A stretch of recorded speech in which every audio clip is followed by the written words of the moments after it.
Good morning, everyone, and welcome to the fourth day of Speedrun Ragnarok. We're a speedrunning charity helping raise money for Take This, which is a charity that helps decrease the stigma and increases support for mental health in the game enthusiast community and inside the game industry. Their vision is a game community that welcomes and supports people experiencing mental health challenges and that recognizes the humanity and mental health of game creators. For our first run of the day, we have Madelon93 and our commentator Kaguya and Nikki playing Final Fantasy XII The Golden Age. Take it away, Madelon. Yes, the Zodiac Age. Yes, we will be playing FF12, the Zodiac Age, the remastered version, on the New Game Minus game mode. And I'm joined by a wonderful commentator. Hey, I'm Nikki. I'm just here chilling, while Madelon is doing all the great things. So what makes this New Game Minus? It's a game mode on which characters can't level up, so it's a low level run where the low level is forced. No matter how many enemies we clear, we can't level up. Oh, okay. And I have to start by loading a save because, well, it's only after some super bosses that you unlock it, and we don't want to do that every time, so we started from the first possible save in the run. So, the timer should start when I do this final OK confirm, so once we can start.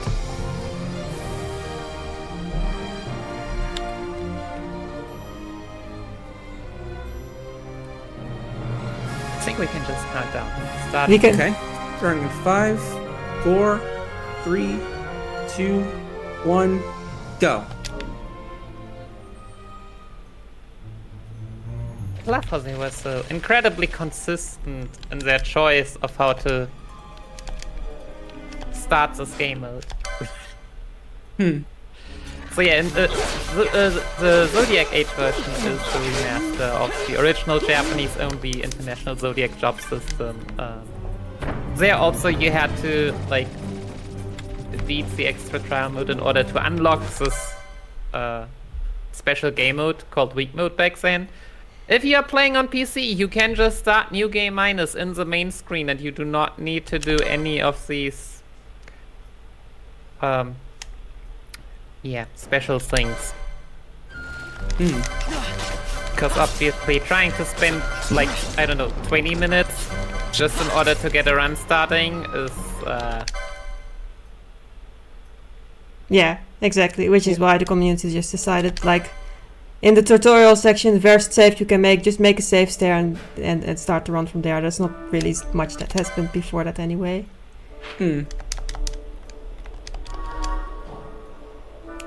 this version also has, the original doesn't have this ×4 speed up that I'm using.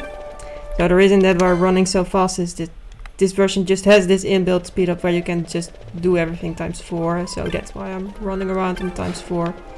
That means that both me and also all the enemies the encounter will run around at ×4. And we've actually already got a donation today, $5 from Devlin.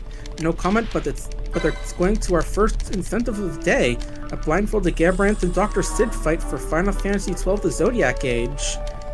So folks, you want to see your runner fight doing a blindfolded boss fight, be sure to get those donations then.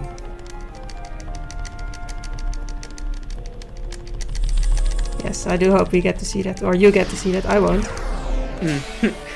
That's true. Yeah, so the speed up was something they like experimented with on the PS2 already. So yeah, you might all remember the PS2 version which didn't have any. For the Zodiac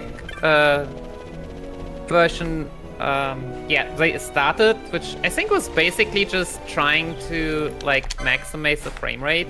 But the PS2 already had enough to do with the normal Final Fantasy XII, which was like at the end of the PS2 like life cycle. It could not handle the speed ups that well. So as soon as like anything was going on, like you would have lags and lots of lags. So it's just really good and fitting that it took a while until we actually had hardware that was able to handle this much speed. Also, Wolf, could you please? It's fine. Yeah, this is kind of the first fight we have to do, this obligatory hunt, and it's usually it should be fine, but it's this kind of thing there, because we just attack and don't heal typically, can be surprisingly dangerous sometimes. When you get too much wolves that try to attack you as well. But it went out fine. I mean, if it would have gotten really dangerous, I would have still like used the safety potion, but it went fine.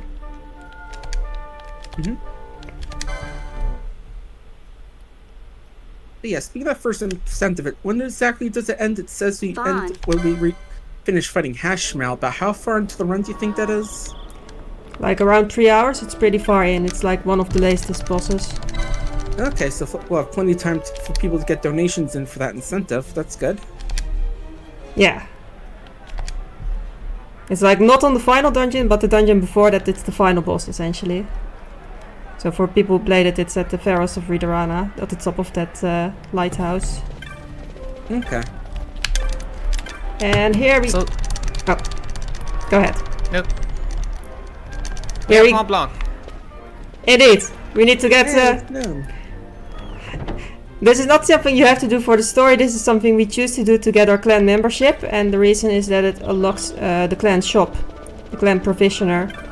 So we want to buy some spells there later on, and we happen to be in the area that we can, without too much of a detour, get clan membership, and that's why I went there.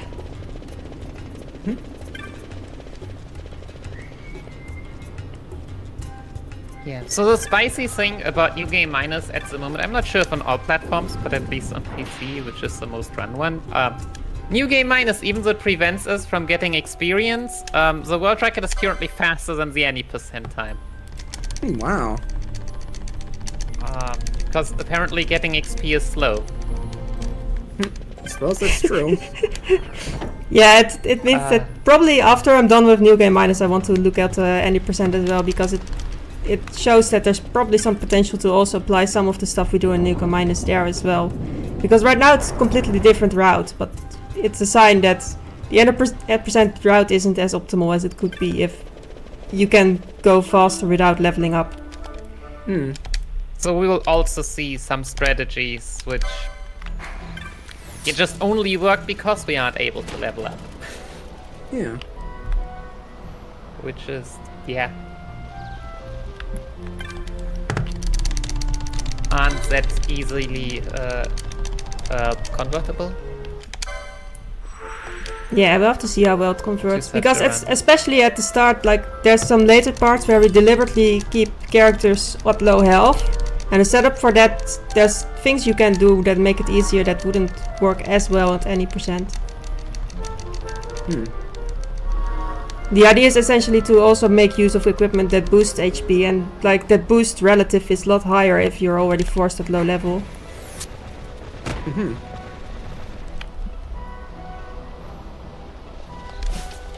And we'll soon be seeing some trials. So you also have to tell about the specific trial mode that this version of the game has. Yeah, so as many other things and jobs, as the name said, the International Zodiac job system also introduced trial mode, which has like 100 floors of enemies, which is also what you needed to beat in order to unlock New Game Minus. Okay. Well, in the Zodiac Age, though, God, what's going on?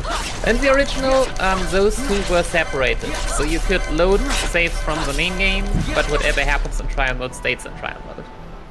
In the Zodiac Age version, though, yeah, you can just, because we have autosaves, you can just take it over and just Yeah, it's bring that autosaves. nice diamond armlet that's always in floor 1 and is worth a lot of money over to just get rid of all early game money problems that you might have.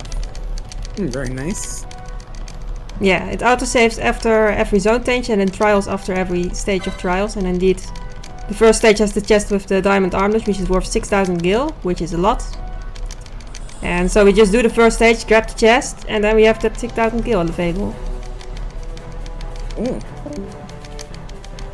And now I have the sort of mini game where we have to get energy from the crystals, and it's a luck-based one where each crystal gives between 25% and 55%, which means that if we are lucky we only need 2, if we're very unlucky we need all 4. Well, 42%, that's not bad, but that does mean that we are going to need at least 3, which is fine. I mostly hope to not get 4.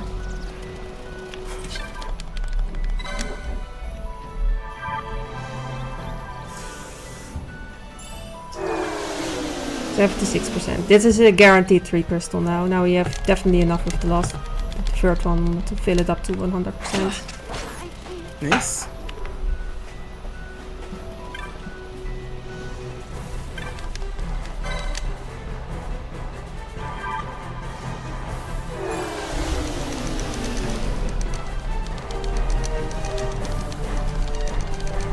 And Penelo dying there didn't matter. She will go away again before we actually try to do any fights. Okay.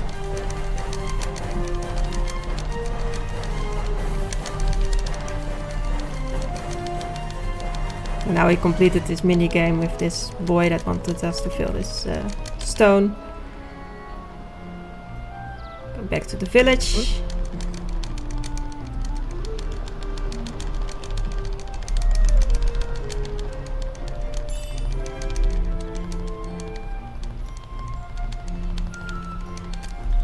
And now it's time to actually use that money from the diamond armlet, so I will be selling it here.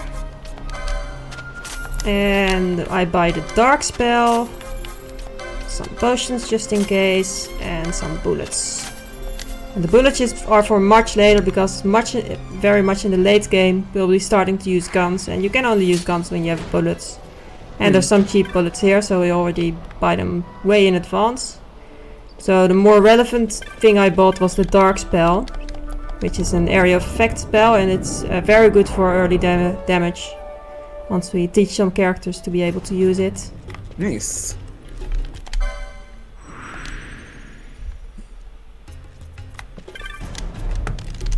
I was just thinking, I wish we could just get one of the other shots with the bazaar, but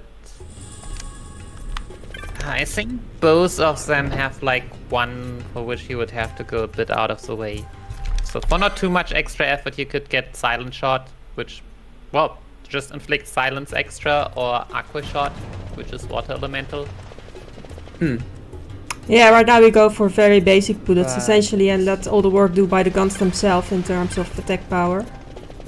Yeah. Well, yeah, as I said, I mean, they are barely for attack power. It's just, I mean, I'm not sure, but silence is, like, you get silence basically for free against every boss with that. That would be nice. But indeed, right now we just buy very basic bullets, and that it's just because we need bullets. You cannot use a gun without bullets. Yeah.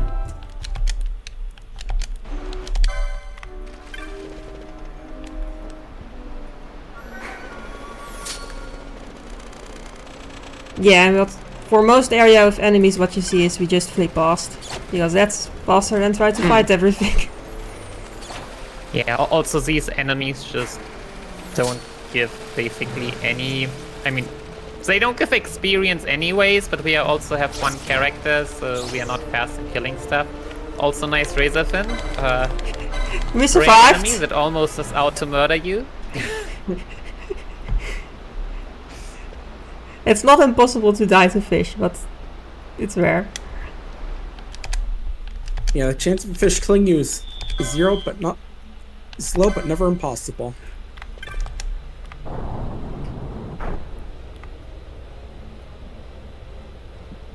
There's 2 chests I want to pick up, the elixir chest and the ether chest, and in both cases the reason why it matters is it can heal MP. We have low max MP, so being able to heal MP just makes it be able to cast a little bit more spells.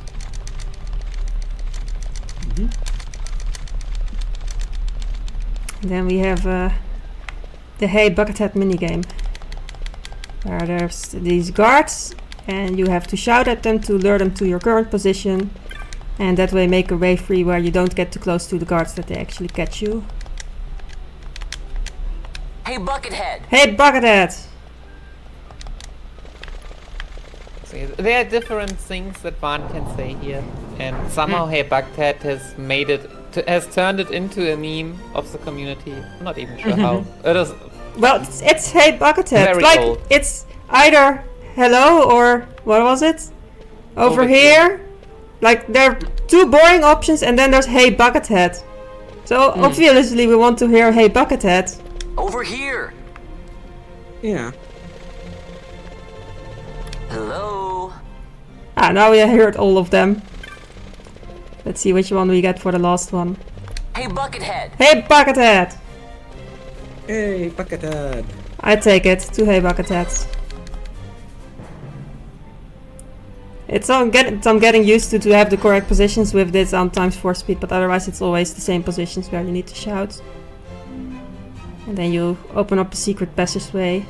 Like the story is that we want to break into the palace to steal some treasure. That's why we need to make it past the guards.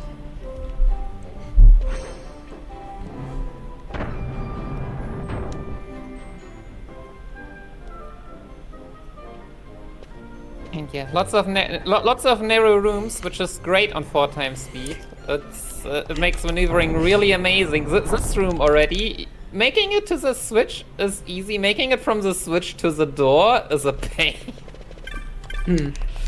At least if you try to like make it like in a straight line. I don't know. Yeah. Just. Yeah, It is a movement in challenge this you game. can give yourself sometimes, but I feel like it never works, even though it shouldn't really be a problem. Like, there should be a possibility. But I don't think I would ever have like perfect movement in this game. It's difficult at times for speed. well, this screen, is, like just running up the stairs is surprisingly easy, as long as you hold up right at the beginning and make it onto the stairs. Yeah. And now we have the Gambit tutorial. So that's maybe also a good point to explain a bit how it works, because you now can also see it. Essentially, you can program your characters with these rules that you can see now. And the character checks top to bottom which rule applies. So each rule has a target and a thing you can do to the target. And if the character sees the target is present, it will do that. And if the target is not present or it, for some reason cannot do that first line, it goes to the next line. Okay.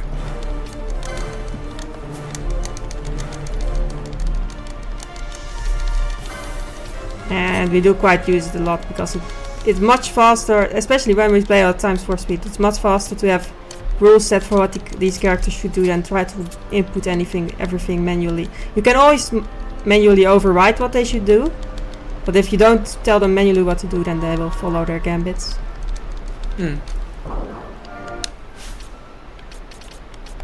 We also immediately start setting that up. We want to attack the foes with the highest level. And front should also throw potions on characters when they get to low health.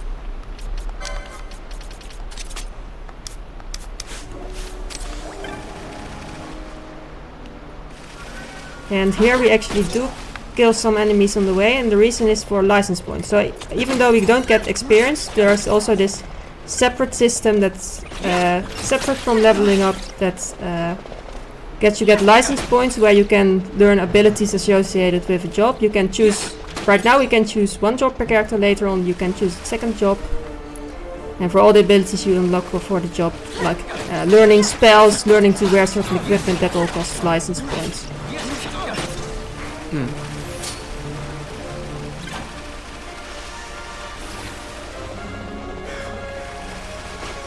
And here in the second screen I was wondering about that. Yeah, we have to run past the enemies, because highest level means, well, that you usually attack the strongest character and not the weakest. So if you have like a more tankier frog and a lot of weaker bats, then you would, in theory, try to attack the bats first. But yeah.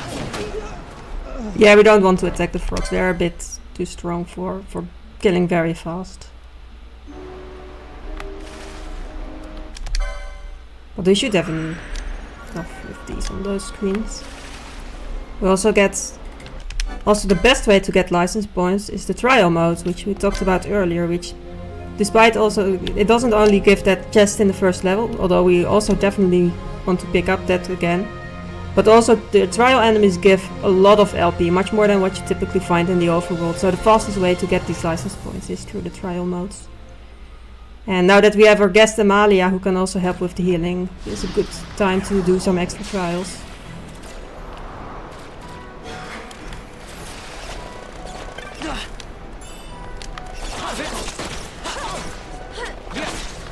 So again, I picked up the chest with the 6,000 gil worth diamond armlets.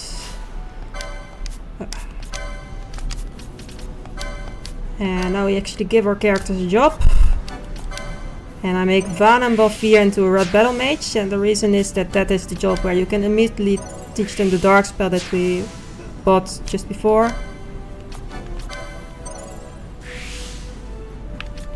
Yeah, so one change they made in the international Zodiac job system was that they turned all tier 1 spells AoE, which means fire, Nice. which most importantly is like fire, cure, and dark.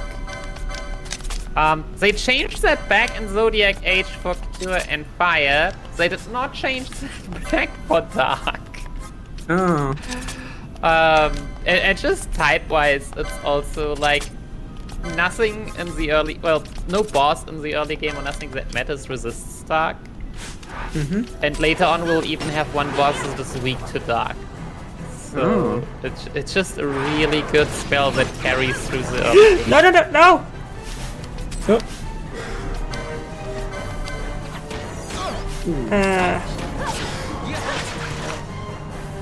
Then again.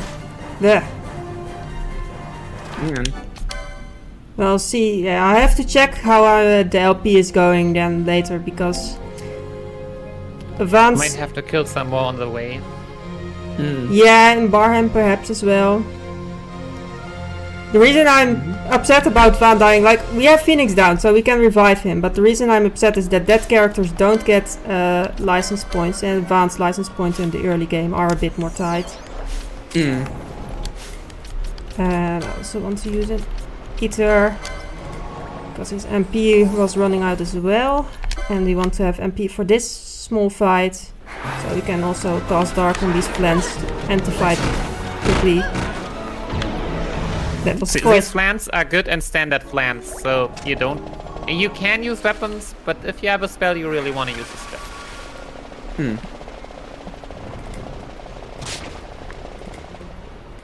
Yeah, it's much faster with Dark than if you try to just attack.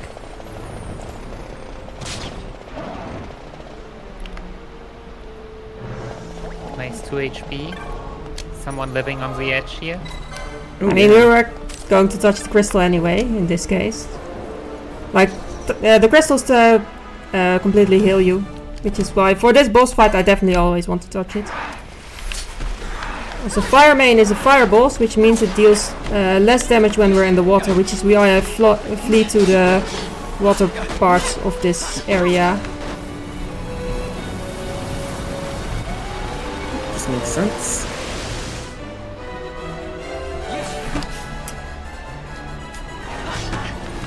Do you usually just get 2 bushfires in New Game Minus? Yeah. Not always, but change? yeah, it's pretty normal to see a second one. It's a pretty it's actually one of the more tricky fights in New Game Minus, because we don't have much like making up for the fact that we're low level strategies yet. We just, well, I guess Van really was his best Edward impression here. Van doesn't want to get license points, that much is clear. Oh, wonderful. Yeah, I mean, James worst- wants to snap on the dirt. Yeah. Worst case, we'll do extra trials. That's one of the things that, like, the few things that make this run rather marathon safe is already the autosave, but also if you miss something like license points or money, trials can fix it. It loses you time, but it can always be fixed.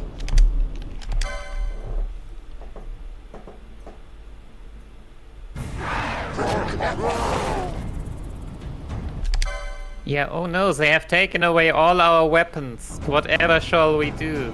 We're just spellcasters right now anyways. Yeah, now we have the weapons back. And now I put it to battle speed slow. So usually during fights you want battle speed fast to make everything go fast. When you flee past enemies you want to have it to slow because it doesn't only apply to you, it also applies to the enemies. So when you just want to flee you don't have much purpose to being fast yourself, but you can hinder the enemies by making them be slow. So it will happen quite... it will happen several times that I switch between slow and fast. And usually fast when I want to fight stuff, slow when I want to flee past enemies. Oh yeah. This is money. Yeah. So this version also has a lot of nice chests that just have, like, always the same good things. Like that chest always has 2,510 gil. And if we ignore the fact that trial mode gives us 6,000 every time, this chest is still good. Yeah. And we appreciate it and just take it for us. Because the OG had like no useful chests ever, I feel like. So yeah, definitely a huge upgrade in quality of life change. Oh yeah. Yeah. And this dungeon has the gimmick of the charge, where when you want to use gates to open doors, we still need to activate one gate later. It decreases the charge, and also there's these mimics that are munching up the charge and making it lower that way. Once the charge is low, you can also get more dangerous enemies, and then once you kill the mimics, you get back some charge.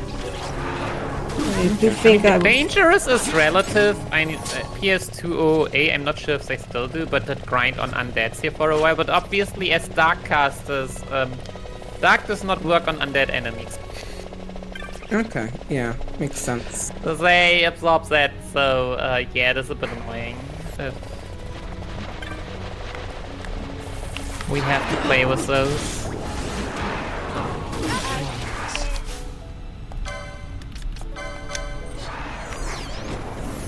Do we need to be careful with health and phoenix sounds?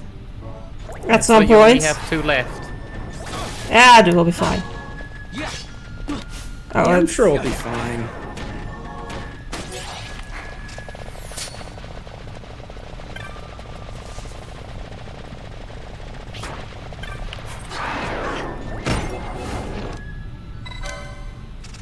But yeah, I'm using a bit more than usual, but it will still be fine. We shouldn't typically need them on Mimic Queen, so for now it's good. At some point we will buy extra. Yeah, mostly if it is relevant, you play a bit safer, maybe heal a bit earlier, and then it should be fine. But yeah. Nothing is worse than suddenly standing there with "Where are my phoenix sounds? Help! Where are my phoenix sounds?" I've had that happen before, so yeah. It is good to keep a track a little bit of how much I have, that I'm not finding out, oh, my characters are down now, and I have an autosave where a lot of characters are down and I can't heal them.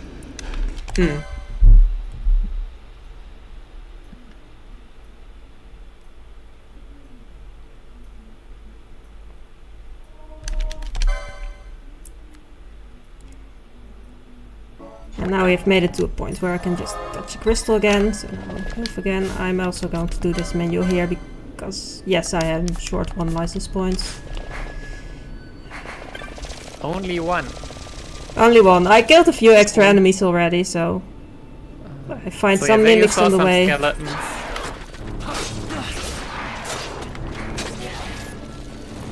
That should have been another enemy killed, so now it's fine with the LP.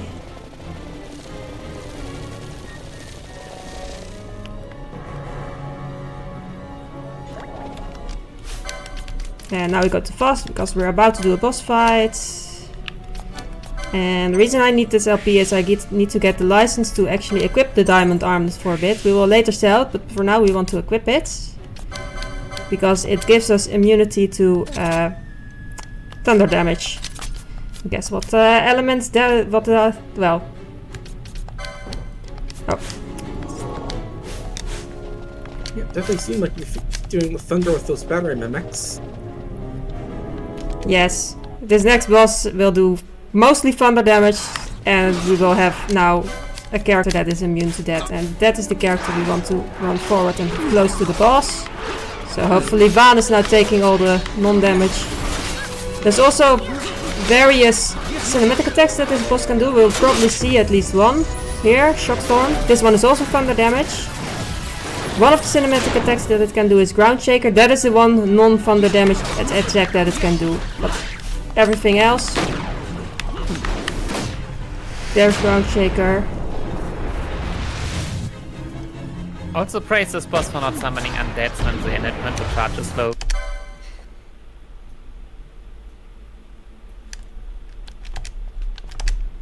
And this is an unskippable cutscene. This is like the one unskippable cutscene that they have left out for some reason. Everything else at this point, at this version, is like skippable. Dalmascan air This one, could taste so sweet. Where are we? Very well, we can take a Yes, break to to talk about Sam, some by of the the other look of it. incentives that are going on Let's back today. to Ravenasta So before we besides the shrivel up. blindfolded By Gabrath your and leave, Dr. Captain. Sid fight, which we'll be doing in a couple hours if we earn it. We also have a found name selection bid war for Legend of Zelda Ocarina of That does Time. not free me of And my we have an charge. incentive for a 3-heart challenge for Legend of Zelda Link's Awakening, 100% reverse boss order. If you want to donate to them, you can just type donate in a chat with an exclamation point like this. And you can donate to help take this and help out people in need.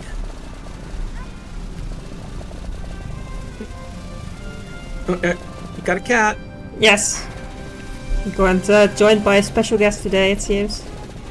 This is now a cat stream. Sorry everyone. What's your name? Siri. Hey Siri. Yeah, always good to have a little pet guest on the stream. Yeah, she will sometimes hop by. Yeah.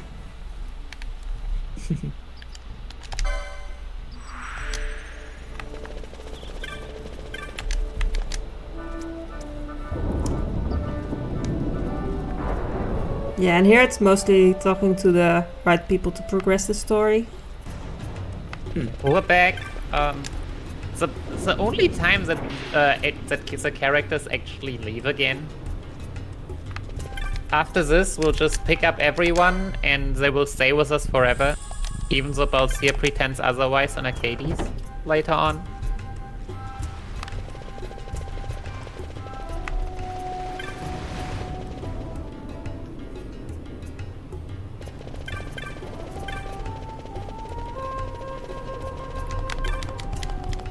But yeah, it is a very quick fetch questing of getting Barsh, Balseer, and Fran back into the party.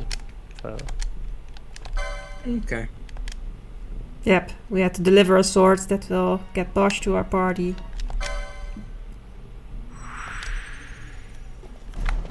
Especially with 4x speed and cutscene skips.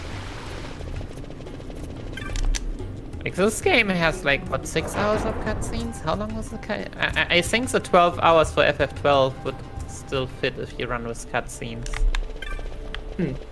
Like, back in the day it was always like 7 hours for FF7, 8 hours for FF8, 9 hours for FF9. These numbers are basically all obsolete at this point because speedrunners are cheaters, but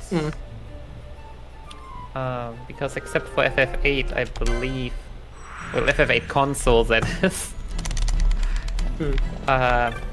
all others have fit the mark of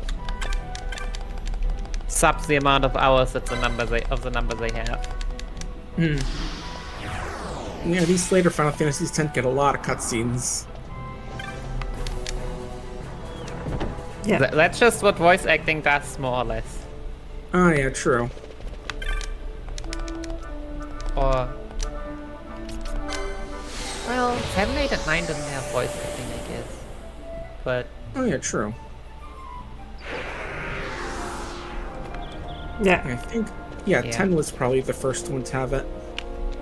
Yeah. you don't realize it as much anymore because of the cutscene skips and speedruns, but it's not like the cutscenes got any less than 12 and 13 and everything after that. Yeah, meanwhile I've done an optional hunt. The reason is to get better standing with the clan, because what you can buy at the clan professional does determine on your clan rank. And this gives us a slightly better clan rank to actually buy the spells that we will need. Yeah, so we needed to talk to Madelon to unlock the shop. You can buy... So decoy you can buy immediately for oil. We need to fight this boss. Well, boss. Yeah. Well, they also expected you to be able to fight it already only with Farn. Basically, at the beginning, if you try a bit harder, I guess. Yeah. But now with 3 characters and our very friendly neighborhood dark spell. Yep.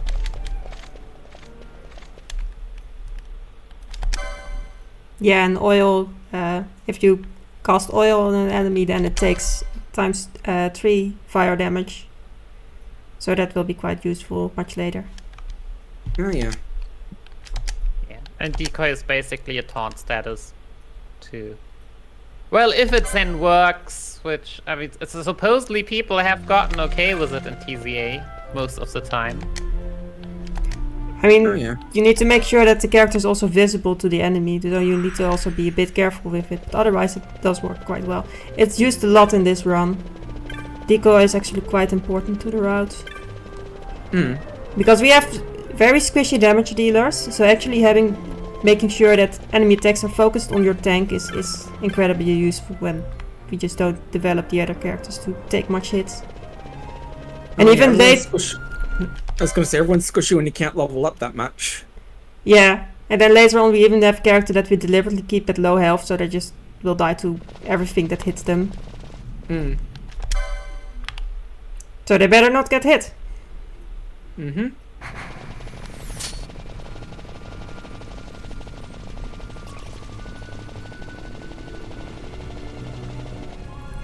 And right now, Penelo is kidnapped. We need to get her. This is basically a dungeon where we run in and then we run out again. Because the fights are optional, so we don't do them. They're also pretty tough. If you want to fight the Gamnon here with the sole crew, then... Yeah. There's a reason it gives grinding. There's a reason it gives you the option to just flee away from it. I think that is also the intended thing. You can fight it if you want, like if you go for the more overpowered categories, you can do it. Hey, wait up! We'll not be able to take them all. Fight Yeah, who or you must need lead to the like rest. really cheese it.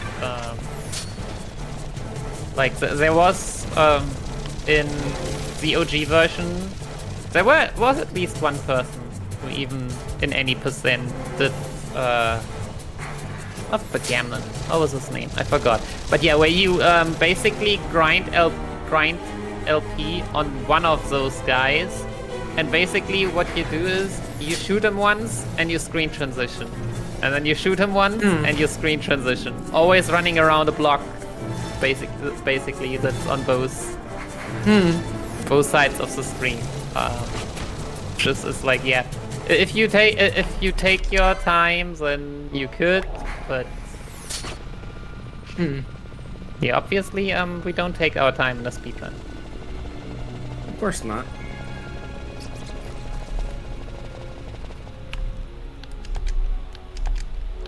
Because time is precious, and the slow status won't slow us down. Yeah. It's time for a minigame of I'm Captain Bosch from Ronsenburg of Dalmasca. Oh boy. We have This game gives us a lot of mini games at the beginning. yeah, you have Yeah, to. saying definitely seemed like you're getting a lot of mini games this early on. Let's see if we can do it in 2 shouts. We have to get to 100% notoriety by shouting at the correct locations where a lot of important people hear us. Yeah. Casually, this is a bit more of a hassle if you don't know this place. But yeah, here are a lot of people that just give you like 20-25%. Bosch lives! So yeah, that's why the speedrun we just run here very quickly. You can get all 3 there at once, but you need to stand very, very precise. So Yeah, and also the percentage goes down over time, so it's not like you just take forever to find the correct position. At some point I just try to get a good position and go for it, and if it doesn't work out, it's just one extra shout. It's kind of a fun minigame, because you get a small reward if you do it well and feel good about yourself, and if you don't do well, you lose a few seconds to do having a third shout, so it's pretty fun as far as minigames and speedruns go. Yeah.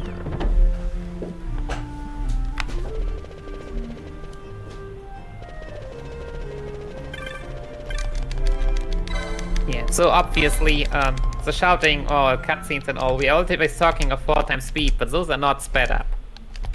I mean, fortunately, because otherwise the music might also be sped up, and no one would want to hear that. Yeah, probably not.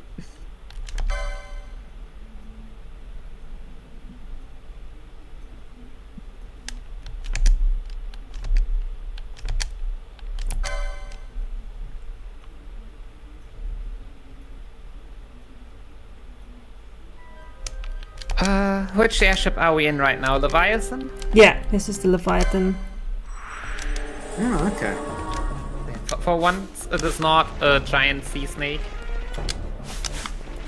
Yeah, all the airships are named after summons, like there's later also the Bahamut, which is also an airship in this game. It's not summons here.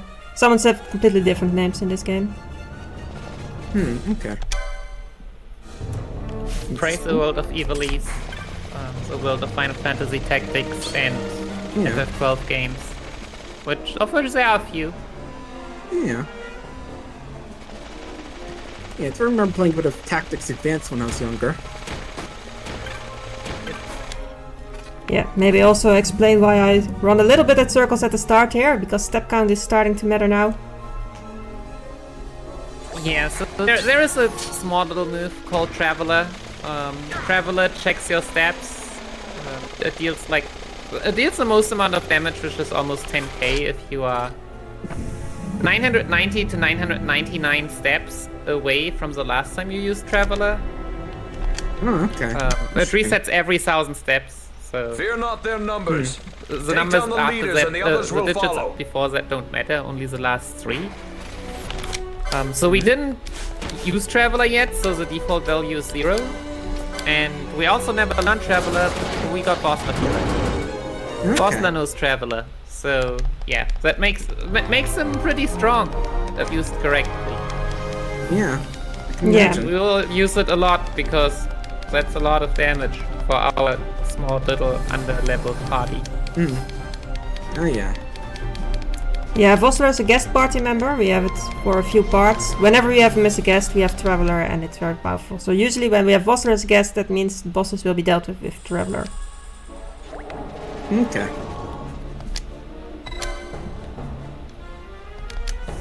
Also, for that first fight, I didn't need to check that precisely on steps yet, because I don't need to have quite the maximum amount yet, just the high amount. Later on, I need to be more careful even with my steps.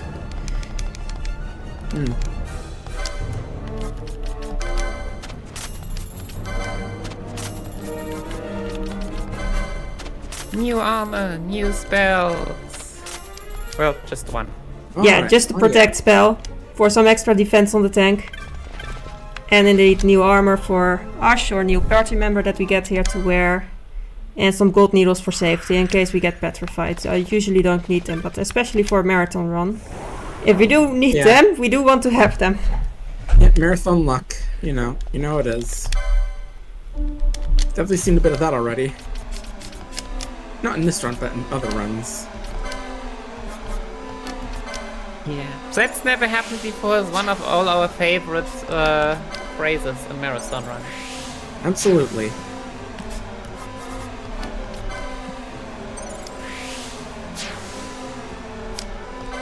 Yeah.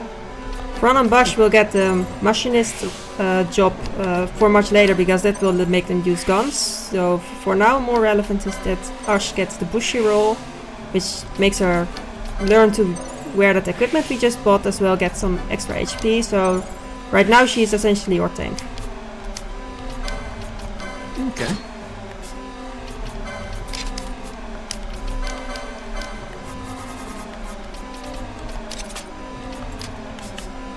And we will also want to start using high potions for healing rather than just potions.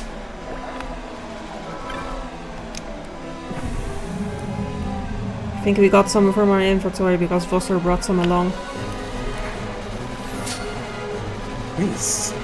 Yeah, so unlike COG, where like people might remember in the OG version last for example, was this unlimited stock of potions, where also guest characters couldn't even be used actively.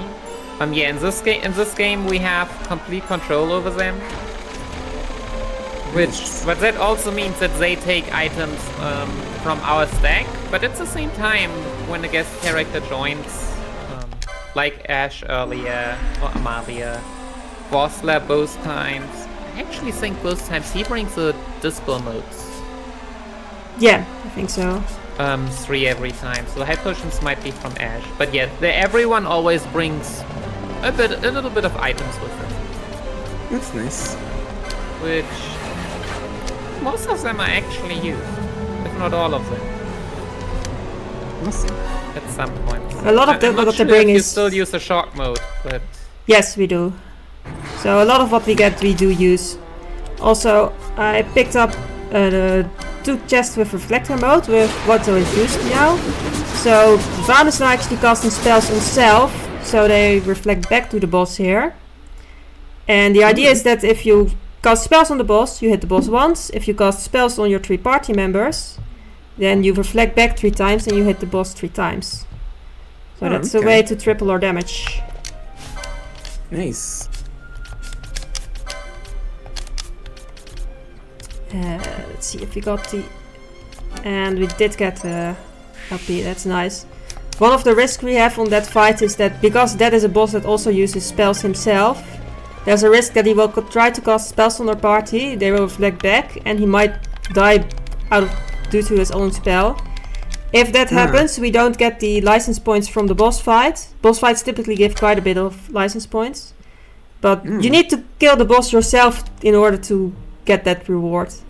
So yeah, I guess the boss bounces the scalp off themselves, so they get the license points, but they're dead, so it's not really worth anything.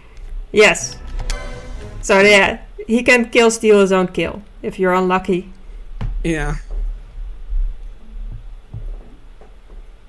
But luckily that didn't happen, and we actually got the LP. Nice. And we used that LP to immediately give Ash even more HP. So she's still a low level character. She actually enters at level 3, so she will be at level 3 the entire run. So despite being so low level, she still is over 600 HP right now. Not bad.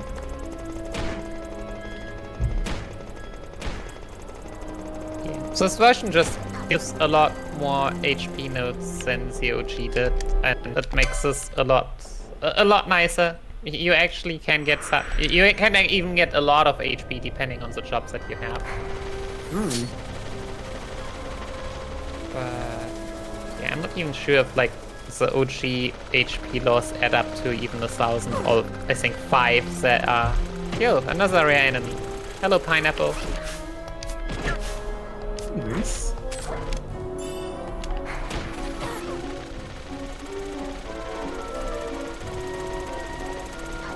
As a rule of thumb, the rare enemies are typically not that nice, actually. It means that there are stronger enemies that are now trying to attack us. Also, I'm picking up... we get to show them off, which to the victory. That is true. That is true. Also, I'm picking up 2 important chests while running through the desert. One I already picked up earlier, and one I pick up here. This one is the reflect spell that I just picked up. So we can do this trick of reflecting your own characters and then bouncing spells back to the boss more often that way, because we can now just cast it ourselves once we learn a character to do it, but we have the spell. And the other important chest is the golden amulet accessory, which if a character wears that amulet, it gets double the license points from any enemies that are defeated. Oh, neat. It's basically the equipment that casually you would always want your off-party members to wear, because it even works with characters not in the party, and is basically the only accessory that helps characters not in the party. Neat. Yeah, that's Like every other accessory is only for active party members, or only relevant for active party members. in general. It's quite nice that LP is also shared between parties not currently in our active party, because it does mean that any grinding we do or any enemies we fight, it benefits our whole party, and we can switch between different members. Yeah. 201.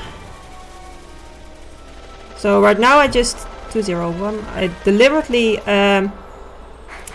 used Traveler to reset the last Traveler use, so now I know exactly at which step count I did it, because I saw that the last digit, which I can look up in the menu, were 201. And that means that 1 to 10 steps below, I should use it at the next enemy to get the biggest damage output from Traveler. So now I really need to be at this correct 10-step window. So I will just open the menu to see if I'm at the correct one. I did it at a place where I should be about the right range for this next boss coming up here.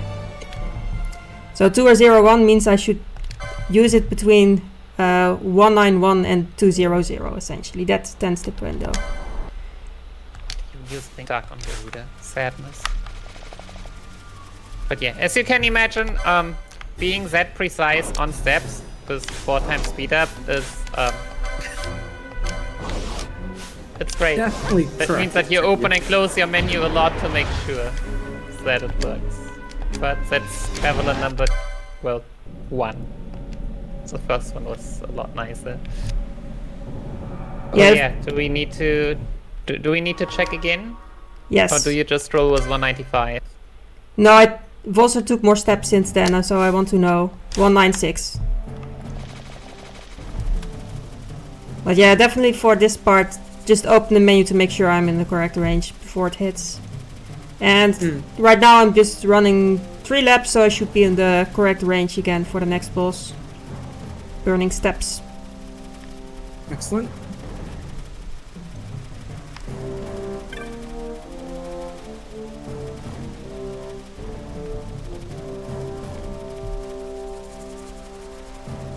But folks in chat are just waking up. We are Speedrun Ragnarok, and we're raising money for Take This. Take This is a charity organization that helps raise money to help destigmatize mental health and help game communities welcome and support people experiencing their challenges, as well as recognize the humanity and mental health of game creators. You can learn more by visiting their site here at takethis.org. And if you want to donate, you can type !donate. Fight or We've run. currently gotten You an better incentive decide for this fast. run for a blindfolded boss fight near the end of the run against. Gabriel and Dr. Sid. Yeah, Gabriel and Dr. Sid, right. Yeah, I was just quickly checking the name, but yeah, if you're looking for that one, we've got a couple hours left before we get to that. So get those donations in. The wall comes. We must be quick. Together we can bring it down.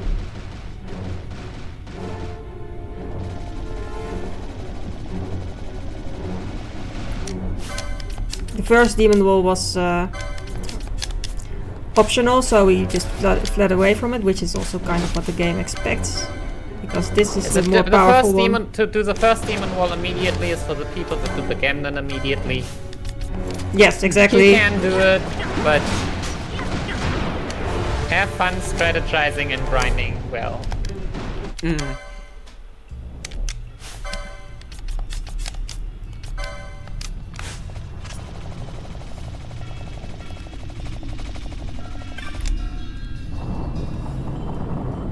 But yeah, Demon Wall was mostly taken care of with Traveler, but Demon Wall actually had more health than Traveler can deal.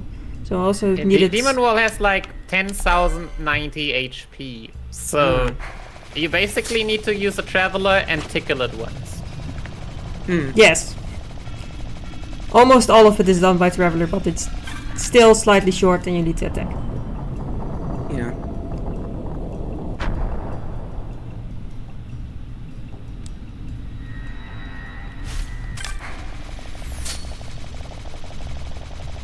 There's this 2 switches we need to activate before we can get to the final part of the dungeon.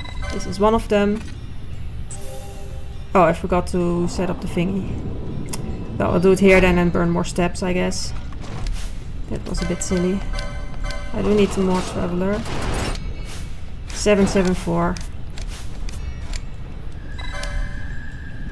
Should have set up Sterler slightly earlier, but it's fine. Thank you, Kaki and Nikki, for helping keep track in chat. Yeah, depending on how chat feels or how runners themselves feel. So, if you were to run this on PCs, then you wouldn't be able to tab out, which is a bit unfortunate because then the game just pauses. Yeah. You or people in chat often tend to just write the traveler number in chat.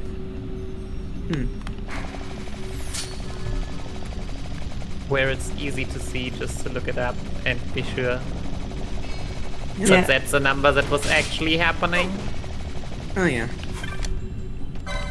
Yep, 774.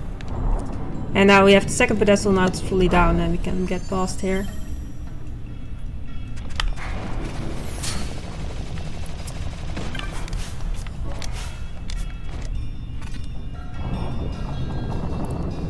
For the next boss, Belias, that will have significantly more health than we can deal with Traveler. So we actually want Traveler to be the finishing move because we don't want to like see the later parts of the fight where it gets more dangerous.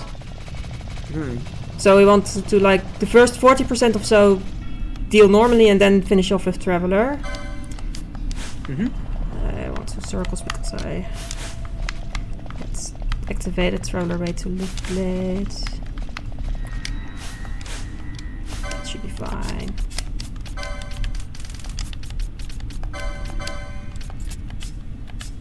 So yeah, for the next fight, Belias is a bit more technical. Belias has, I believe, around 16,000 HP.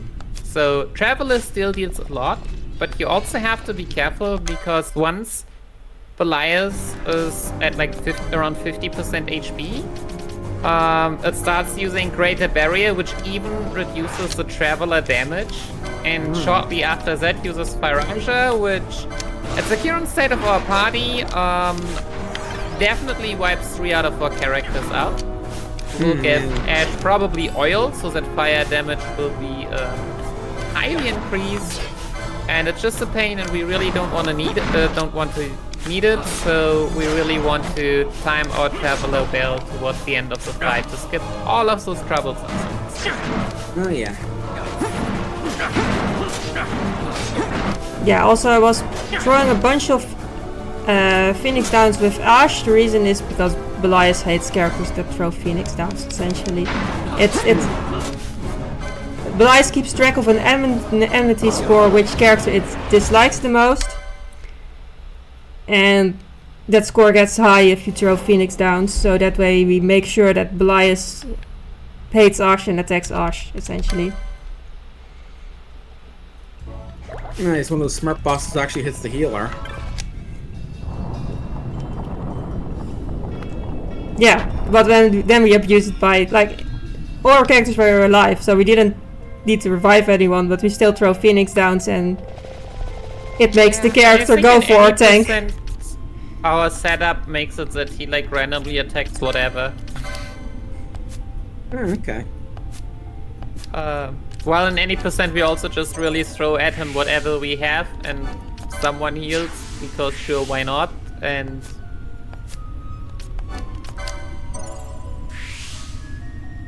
which is similar to what we're doing here, just that Ash also throws a few Phoenix Downs in. Yep. So yeah, and with beating Belias, we have unlocked the option to get a second job, which is great, because not only do you get more things now that you can get, but you can also, so if both boards have the same thing, so let's say the HP 3 license, then you can also like unlock it in one, jump to the other, have it unlocked there, and then move on from wherever that spot is, which might be on the completely other side of the board. Nice. Yeah, like that allows you a lot of fancy like license board movements and skipping unnecessary stuff and just saving license points and all that good all the good things. Oh yeah. Yeah, you saw it with Penelo where I got these Gambit slots, and now on the other boards the Gambit slots are close to what we want to get, which is the license for the golden amulets. And we equip the golden amulets on her, so she gets now double license points from the upcoming fights. Awesome. Yeah, especially the next one already, lots of license points. The next fight has... well, the next fight really wants you to use Belias, which isn't the fastest, but especially being low level, we'll just gladly take him up on that offer. Oh, yeah. Indeed. Yeah, once you beat the summon, like we just beat Belias, you get also access to learn the license to summon that. So Balfir now can use Belias, and you will see how strong it is against Vossler. Usually the summons aren't really that strong, and it's not that useful. But yeah, Vossler is pretty strong. He has Reflect, so spells don't work.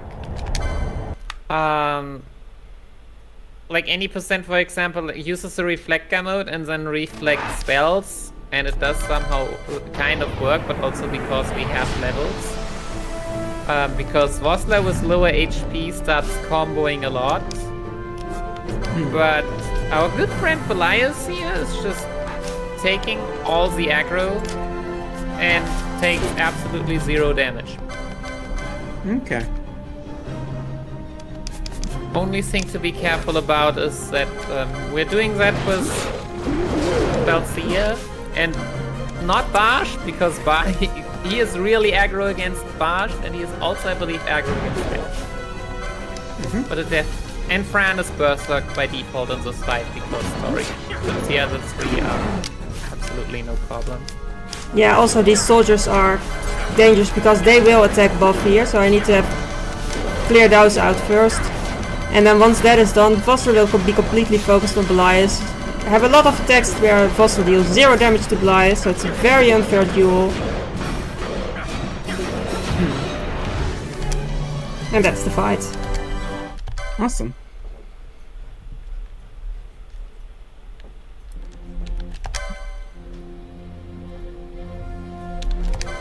So yeah, this is basically the first third, like the early game of the run over, because now comes more story and basically more grinding, and all the grinding that we more or less need for the rest of the run. Yep. Nice. Grind time. But yeah, first we gotta skip 6 cutscenes, because lots of cutscenes. Oh, yeah. That's later Final Fantasy for you. Okay, there we have our clan shop, the clan provisioner. Buy decoy and oil.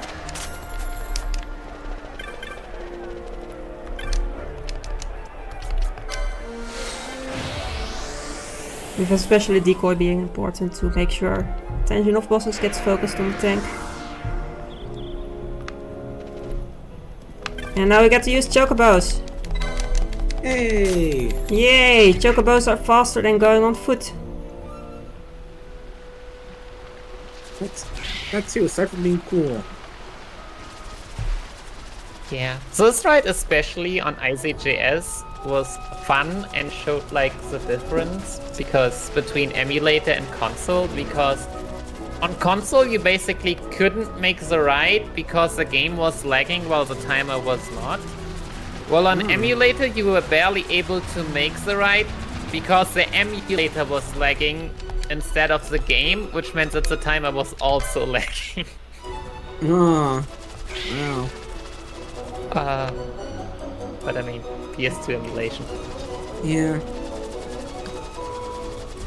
But yeah, now that everything is running fluently, you can also just very nicely make it through, but also imagine that 4 times speed plus Chocobo boost speed is something you should be really careful about using. Yeah, especially during the first part that the geese are wet, that's a tricky part to do at that speed. Also, I touched At best you'd use it when you only run forwards. And it's even more tricky on PC because there the sprints last longer. And here they're last shorter, so you will save them more for parts where it's not too difficult. Yeah. Also, I touched the crystal because these yellow crystals are teleport locations. I want to have this teleport location because I do need to get back in this village later. Hmm.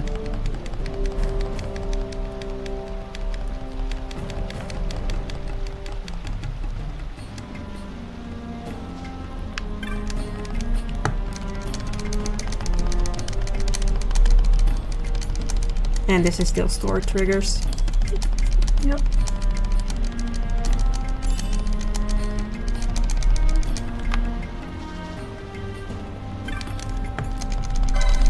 Are we still taking a nice little detour? No, that has been cut out. A detour? 07. Yeah, so in the back of the next screen you can get an item from a chest, which is called the Pheasant Metzger, which doubles the healing of any item. So, considering that we are low level and our magic isn't that great, and if we want to heal we want to use potions, it is a decent option. The problem though is that it fights with a lot of good accessories. Oh, yeah. Okay. There are a lot of good accessories out there, so Yeah, yeah. scroll for choice. Yeah, I think it's also one of those things that got out, like, much of the improvements that have been more recently made to this route is basically cutting down on safety. And that way, like, you also need less grinding if you need to get less like, HP nodes and things like that. But it makes it also more dangerous.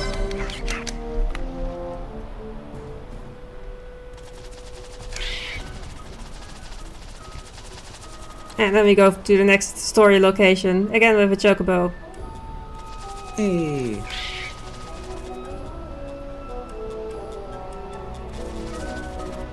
Yeah, everyone's favorite corner over there. The screen, well, the screen is in theory bigger, just not the parts that we are running in. Most welcome on in, Zero Wing. Hope you're enjoying your morning.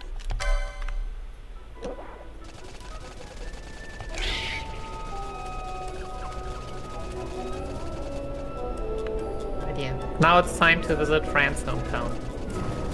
And do trials. Lots of trials. And lots More of trials. Indeed. I can't believe we haven't done trials yet. We've done a little bit of trials, but now is the big trial grind coming up to get basically enough LP so we don't need to do more and we have the LP grinding out of the way. Okay. To sell a crossbow that we just got as a parting gift from the previous village, as well as the diamond armlets.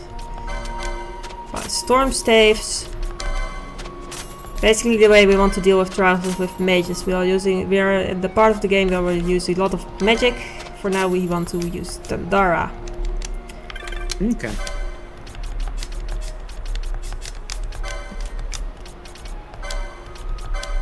And Penelo gets set up as our first mage, and later on Ash will be the second mage.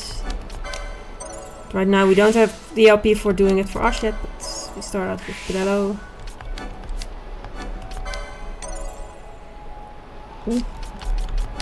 And we need to get all the licenses for that, get the licenses to actually cast on there, get the licenses to use that storm stuff we just bought, the equipment you just bought, as well as War Mage, which gives back MP when we deal damage, which is very useful because we are low on max MP. So if you can, oh no, you should touch the crystal.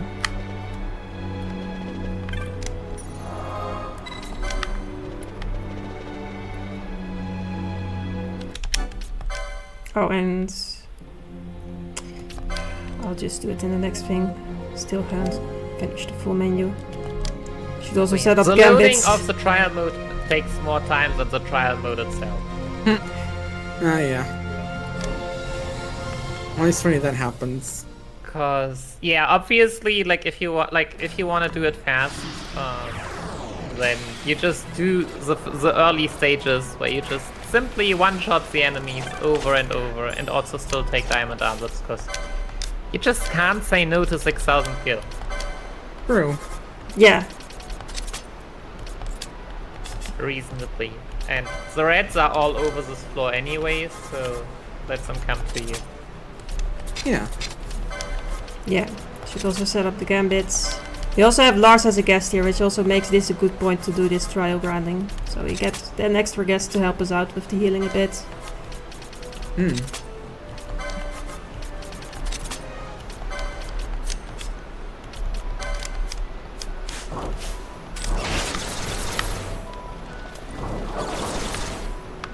But yeah, right now Penelo is doing most of the damage as a mage. Ash helps as well with attacking. And Balfir is here to steal. And that's also a way to hopefully get some extra items we can sell. Nice. Yeah, and here in floor 3 you were able to see that we are running to the back, because that extra enemy that you find there, the Ripe Ravager, gives 18 extra LP, potentially doubled with Golden Amulet, and can drop some nice modes like Bubble Mode, Reverse Mode, or Haste Mode. Ooh. Which all 3 really nice things that will be used later in the run. Hmm. Yeah, I So especially you want to either make... can use that somewhere else as well, or you just don't pick up the other one, or you have at least a nice backup. Yeah, I do want to make sure I have at least 2 bubble modes at the end of this trial grind. Those are very useful. So bubble is a status that doubles the max HP of the character for a while. So that will be very useful to throw on the tank and have him be a bit tankier for a while. Yeah.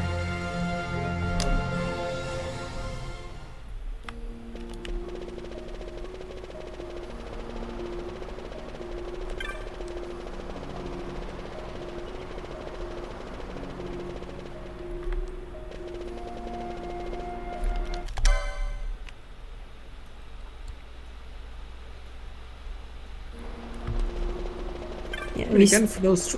Oh, we're still Go going to ahead. do 3 sets more trials, but I first need to get at the shop again. So I just got some store triggers, but I need to also get the mage set up for Ash ready. So we have 2 Okay. mages then ready. Yeah. So I guess if you want to plug something, now's a really good time. okay, sure thing. Once again, we've got... I can tell you folks about the incentives we got today. Currently for this game, we're going to be doing the Blindfolded Gambrant and Dr. Sid fight later on if we raise $95 more. We have a file name selection bid war for Legend of Zelda Ocarina of Time. And we also have an incentive for a 3-heart challenge run for Legend of Zelda Link's Awakening Reverse Boss Order. In addition, we also have 2 sets of prizes today for donors. There's going to be a Steam key to the game Stray Gods from Margaret and from Darth Plaga we have Hylian Shield hand warmers. So if you want to learn more about those, you can donate here. Here, check out the prize we got here. And all the proceeds go to take this.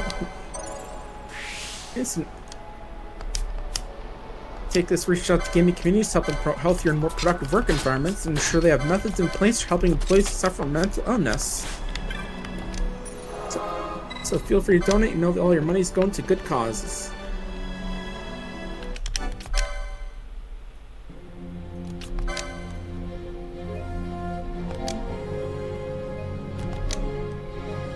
Yeah, meanwhile we're going to do the second set of trials.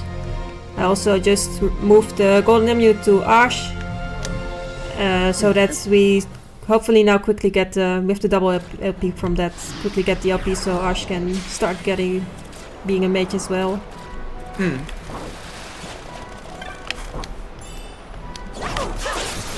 Because obviously the only thing better than 1 destructive mage are 2 destructive mages. Yeah.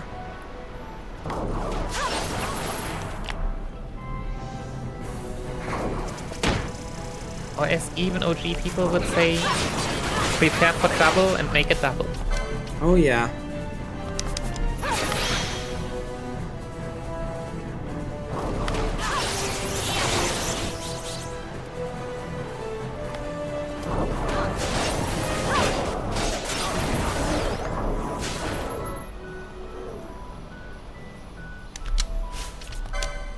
And now we should have enough to make her be a mage.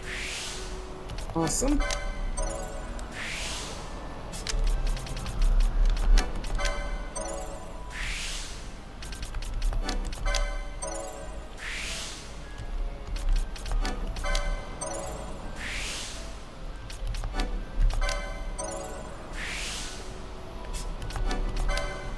Most for folks running, I can tell you about some of the other event games we have going on today. After this run, the Watering Mine is going to be doing an 80% run of Gone, which is a game based off a Japanese manga battle T-Rex. We have a 80% run of Landstalker, the Treasures of King Null, the Legend of Zelda Ocarina of Time game, Legend of Zelda Link's Awakening, Reverse Boss Order, and also I suppose going to be playing through the classic Zelda trilogy with an 80% no up A run, 100% all keys, and 80% no major glitches. So yeah, looking forward to seeing the Zelda block this afternoon.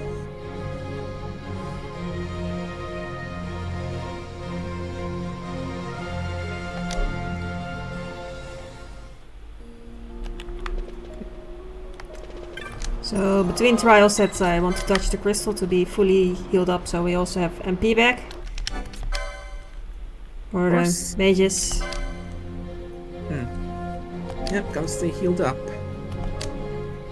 Yeah, and otherwise we also have abilities like War Mage and Headsman that help get MP back when we deal damage or defeat enemies. And Panetta also got Serenity, which makes her deal more damage if she is full health.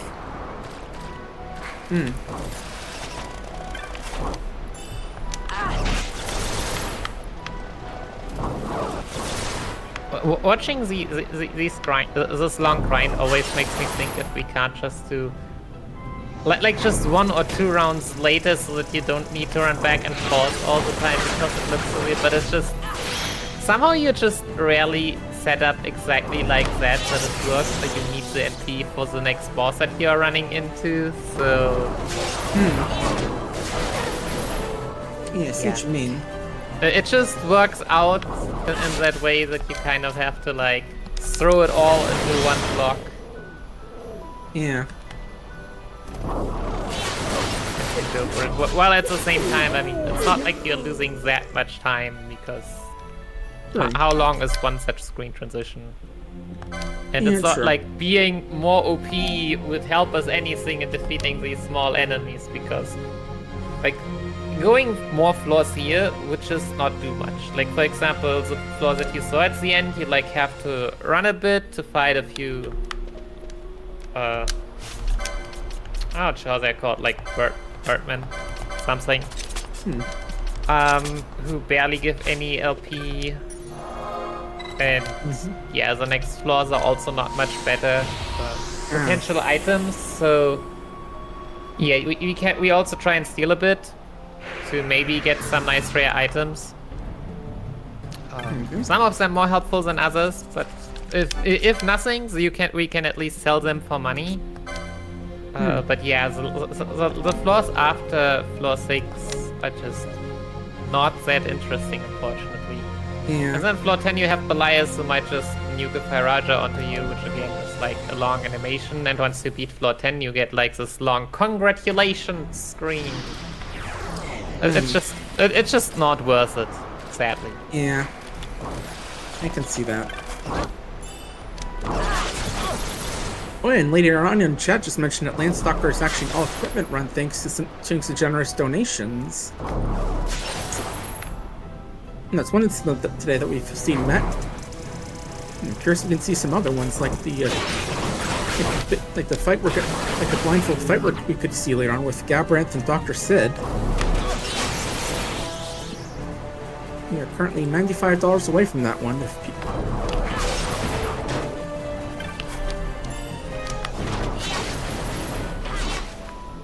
I was gonna say you might go for that chest there, which has a bubble mode. Yeah, But well, the drops have not looked that convincing yet. no, I think I needed that bubble mode from the chest. Usually you get enough from drops, but it doesn't look like I got enough from drops. Yeah. Better have one more than one too many than one too few. Exactly. True.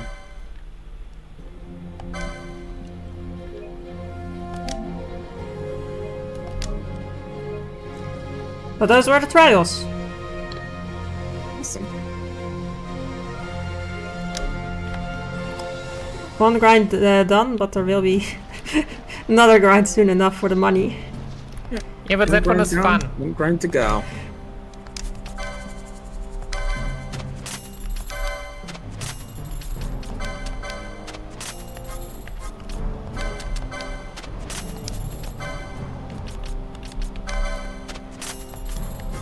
Gosh, survival vest. Some high potions because that's how we heal. Nukai Sense, which can cure confused, which will be useful pretty soon. Gold needles in case we get petrified. Some potions just in case. For some reason, I heard that as new car scent on my end. Yeah, just smell the car scent. And it's so good that heals you. That clears your mind. But yeah, right now we have long menu because we just got a bunch of license points, so now we're going to spend the license points. And Balfir will be our tank, so he gets a bunch of licenses for extra HP. We also want him to be able to get some double LP later on, so we want him to be able to use the golden amulets. We also bought a dagger called the Main Gauche, which is actually a dagger that increases evasion by quite a bit, so helps increase his block chance. Nice. We want a license for that. And this is an in-between license, so that on the other part we can immediately go here, which is a potion lore, which makes the potions he throws more effective. Awesome. What the tank does is take the hits and then throw high potions on himself. Yeah. Van is the designated reflect caster. We don't use him in the fights himself. Before the fight he casts reflect on everyone, and then the mages can cast on themselves and have spells bounce back. And then Panel and Ash are still going to be the mages, so I want to basically get licenses that make them more effective as mages, get some magic lores that increase their magic damage. Channeling makes their spells a bit more cheaper, MP wise. And Penelo also needs to learn to cast Decoy, so she will be the one to cast Decoy on the tank Balfir. Okay. And we also get Swiftness, which makes them a little bit faster. And Ash is actually pretty similar. Well, Ash and Penelo are getting very similar licenses. Yeah. Many of these things are like fairly small, but FF12 is also a game which sometimes really surprises you how lack of just such small things like magic law gives you +1 magic. Swiftness, the swiftness speed you get is like, it is fairly minimal. I think it was, I just played like, I think just stealing for a minute, and it was like you got 19, 20, 21, 22 depending on 0, 1, 2, 3 swiftness gambit. Licenses. So yeah, and it's very like 10%. What does 10% less MP cost? 10% less MP cost for one spell. Does not sound like much, but it adds up, and you kind of will need it, or most of it at least, later on. I mean, especially in a marathon run, it is just nice to have all of those. So let's not cut those out here. Okay.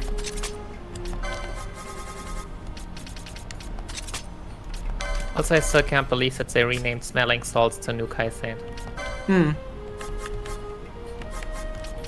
But yeah, we also have Bushi instead of Samurai, Shikari instead of Hunter. Oh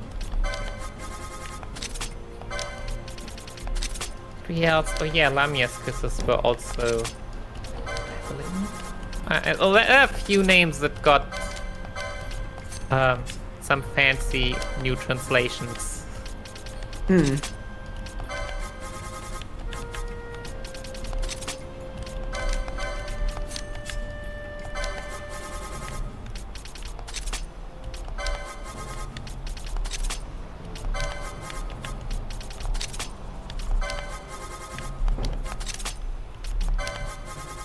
Okay, do we actually even get Fyra in this run? Or are we just staying with Sandara because Bateus? We're staying indeed with Tandara, but later on we will use Fyraga. But we never got the Fyra tier. Okay. So for now it's still thunder spells with the storm staff. But I mean, oh, never mind. This is yeah. Okay. Now let's not forget to touch the crystal because otherwise Penelope won't have any MP. Yeah, You can go to. Yeah. Also, all the HPs that we just licensed wouldn't be healed yet. Oh. Yeah, that that's as well. important. So yeah, it's really nice to just really important to first get those HP and HP healed, and not just immediately go and run.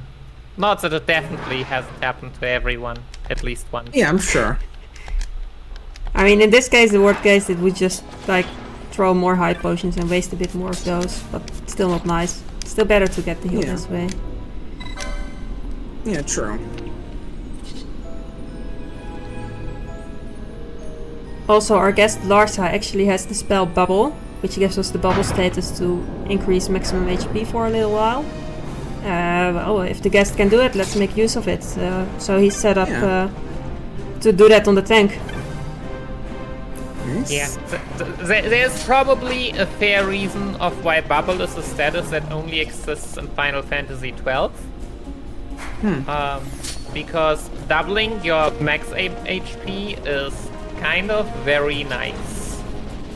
Oh yeah. And takes basically almost everyone from a normal character to a really to a character for whom HP should never be an issue. Oh yeah. So the MP cost is pretty significant, so Larsa isn't able to spam it too much. But yeah, this is not the last time we'll get to see the bubble status.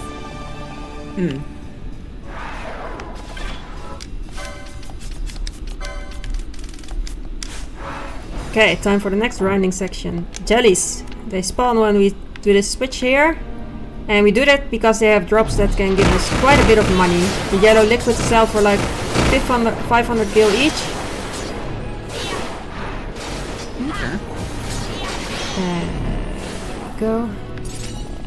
But right now I'm not picking up many drops just yet because there's this thing that this game has, which is like the chain level. When if you kill many of the same type of enemy, the chain level at some point increases and the drops you get become like more likely to be good drops. Which is also why I have to flee past the dinosaur. I really have to keep the flee button pressed because we are only allowed to kill jellies for now. But once we have the chain level to max level, we get the better drops, and then is when we want to start picking up those drops. So you see that chain now at 27 is flashed up for the last time. So if you don't pick up anything, then after 7 to 10 enemies, your chain level will go up. Okay. And that increases the chances of especially the rarer drops quite significantly to be dropped. But also the higher the number is, the better the drops are, so it isn't that horrible to skip the early ones, considering that we are, well, killing quite a few more. And yeah, it's not just money, like the common drop is a bit of money, the uncommon drop is good amounts of money. The rare drop are teleport stones, which we need to, well, teleport between the orange teleport crystals, and we need a few of those here. And the very rare drop are float modes, which give our whole party float, which is nice to prevent taking damage from traps or earth elemental spells. So there are at least two places where it is really nice to have those. Oh yeah, I can imagine. Yeah, I think in this run I actually only end up using one because the quick Asha you're referring to, we can manage to skip that. We're fast enough to not see that. But it's still nice to have one. But it's more like I'm not too worried if I don't have it. It's really the money that I want, and the teleport stones are really necessary. Yeah.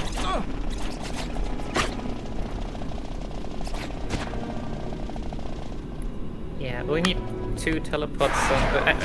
Unless... No, I don't think you get any from Mont Blanc extra, so...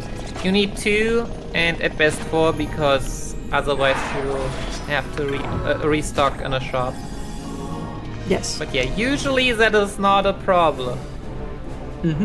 We should get enough that it's highly unlikely we don't get enough teleports, indeed. Yeah, I haven't paid complete attention. No, there are 3 teleport stones. There was a float mode in between, another float mode. Yeah. More teleport stones. Not a lot of the yellow liquids yet. 39 yellow liquids, on the other hand, is a bit low on money, I would guess. Yeah, that's too low.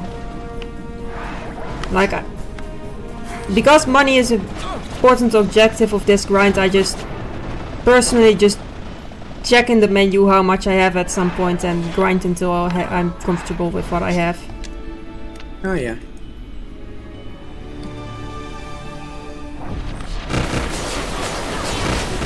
And especially in a marathon one, let's not go for low amounts of money.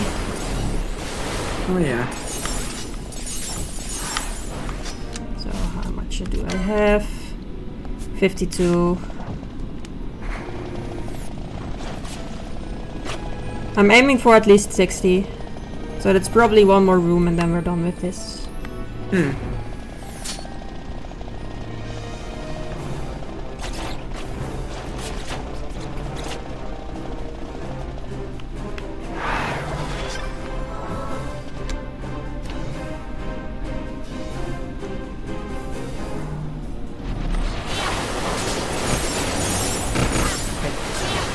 Killing jellies is very satisfying. It gives you lots of stuff.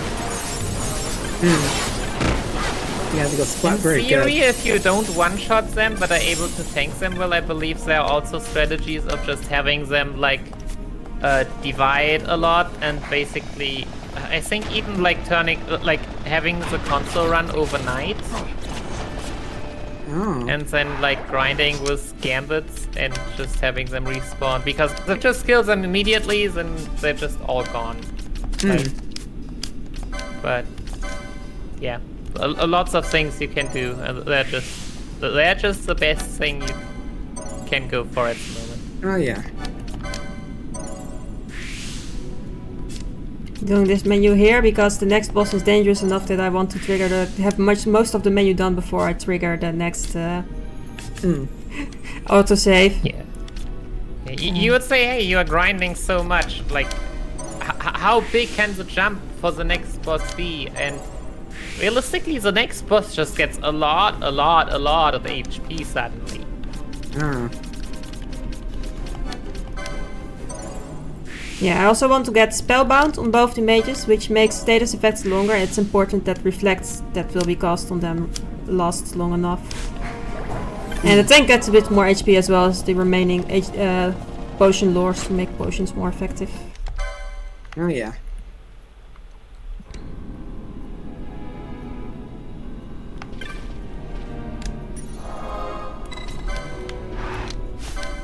Yeah, when we are talking about like Belias for 16,000, yeah, the next boss has a casual 50,000 HP. Yeah, just casual 50k, I getcha. Casual 50k, we have no ability that deals 10k, and when it gets low HP, it gets even more armor. So, yeah. Oh wow.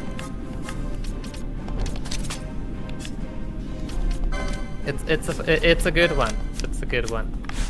Yeah, it does sound tough. And it has a chance to cast Disable K, and if that hits, then it disables the character, which means the character can't do anything. Oh. Ah, like we see now with Penelo. I don't like that. I do think she needs a high potion as well now. Can we still make it work? No. And that's why I want to have important parts of the menu done before the previous autosave. Yeah. So, using magic on this boss can save a lot of time, but it can also horribly backfire. Yeah, Penelo getting disabled was rough. Oh yeah. Yeah. Well, let's try it again. So you're having to do all the setup earlier and then having to, well...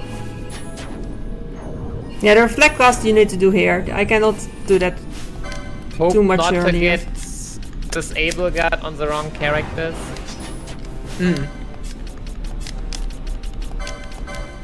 Okay, set everyone up to cast spells on our party, so they reflect back. So yeah, this might, for example, be one of the fights that any percent might look at with magic, especially because I believe we have a reflect gamut left. And maybe also using Sandara instead of Fyra, but...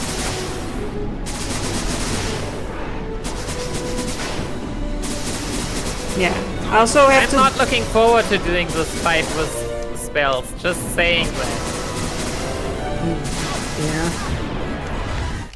Okay, there we go. There's also this careful balance of where Balfir needs to stand, because on the one hand you want them close enough to the mages that he gets hit by the spells, so those spells also bounce off his reflect. But on the other hand, there's also these breath attack things that Tiamat does, that you want to only hit tank and not the mages.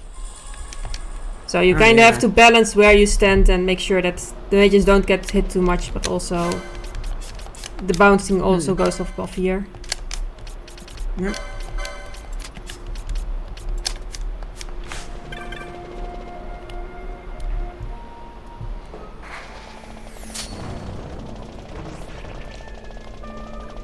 For these running past section, you typically only have the tank out. Or guests are also out because you cannot like do anything else with them. They have to be out. But otherwise, you don't want anyone other. Like one way to make sure that the tank is the only character hit is by having the tank the only character there. Also, we make a nice detour to the south here, to this area you're not actually supposed to go yet, and the reason is that we just skip a boss fight that you would usually expect it to fight, but you can just run around it. Yeah. I think the guide gives you both options, but yeah, the other boss is... I should still check that. I think in any percent there was a setup to do it, but yeah, the other boss has like as much HP as Tiamat. It doesn't have a reflect on itself, so you could use magic on it, but at 50% it uses, or like at lower HP, it uses Spore Fall, which gives a ton of status effects, including like confusion and to your party members, also party members that are at least out at that point, so... Tiamat was difficult enough that I don't feel like trying to beat an even more difficult dragon. Oh yeah. Yeah, no, it's definitely slower. I hear you.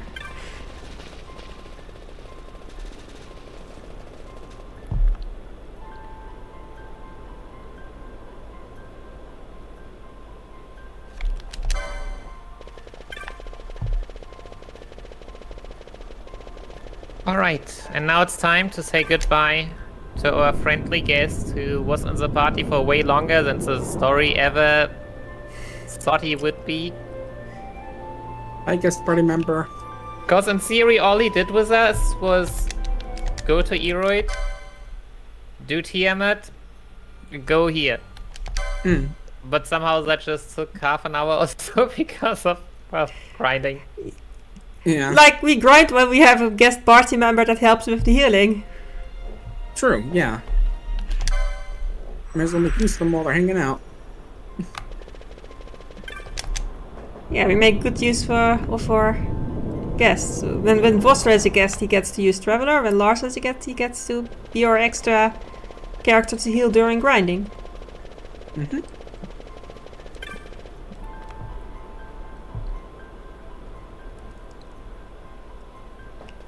to make sure to touch the teleport crystal, because we do need to get back on this location. There we go.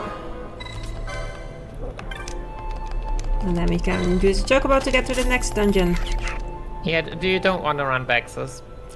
I mean, it's the best thing you can do if you're missing a teleport stone, but you really don't want to run this back manually. It costs like a minute.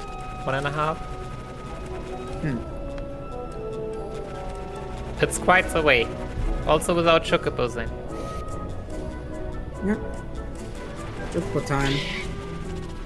Run, chocobo! Run faster! But yeah, lots of straights. So.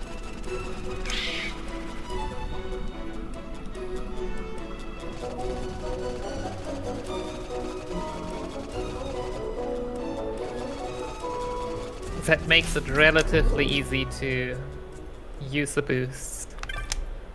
Yeah. And not accidentally run a bit too far to the right or to the left or run into that chest.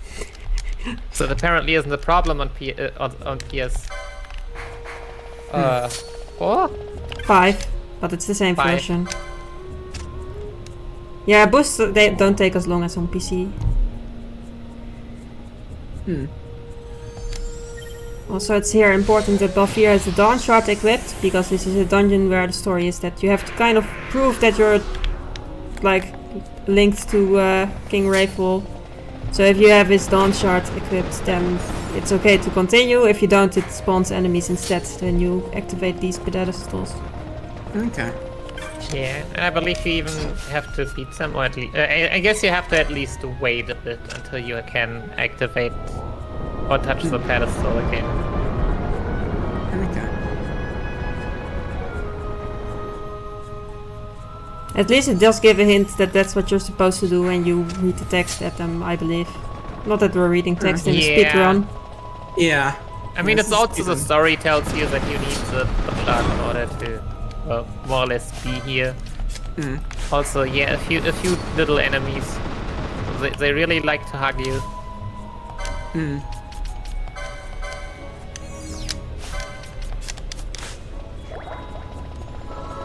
Look, it's everyone's favorite crystal. A green crystal. Yep. A very suspicious green crystal. So yeah, blue crystals are safe crystals. Orange crystals are teleport crystals. Green crystals are mimic blue crystals. Oh. Yes, So they attack You you. would have to fight them first, and when you defeat it, you get like a few seconds animation, and then you can use a crystal. Oh, okay. We're not And touching then the mimic crystal. orange crystals, but they are also orange, but they are in areas that we will never visit in the speedrun. This game can be mean like that with suddenly, oh, there's a save crystal, I can finally heal up and save. Oh no, it's an enemy. It does more stuff like that. There's also later on a crystal where it's genuine save crystal. The problem is there's a row of traps right in front of it. Yeah. So here's a new little mini game. These statues need to look into the right direction, which is into like the center of, well, the dungeon. And yeah, so they will never look in the right direction, but that means the rest is random. So you have a 1 in 3 chance, so you have to, well, turn the statue twice, which Okay. is a time loss and an annoyance because, I mean, for some reason we are still not healthy enough to just run through this place and not care about anything.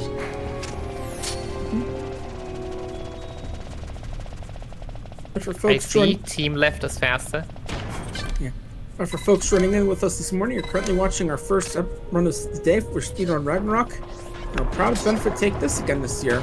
Take This helps people in the gaming community suffer from mental illness by letting them know they're not alone in their struggles, and there are treatment options out there to help. If you want to donate to them, you can just type !donate into the chat, and they'll bring you a link there.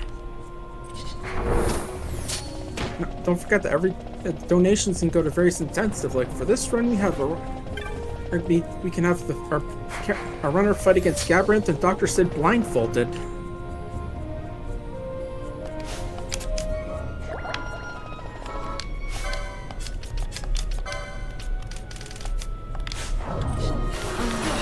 Oh, that was on me. Oh, I didn't disable her. Okay, whoopsie. She Never mind. She was still using spells on her party. Yes, I forgot to disable that. It's fine.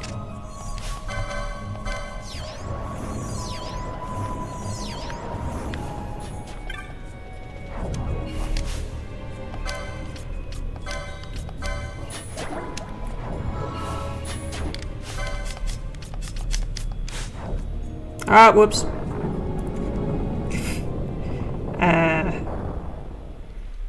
Should be fine. Just do it here in the door opening still. Yeah. Yeah.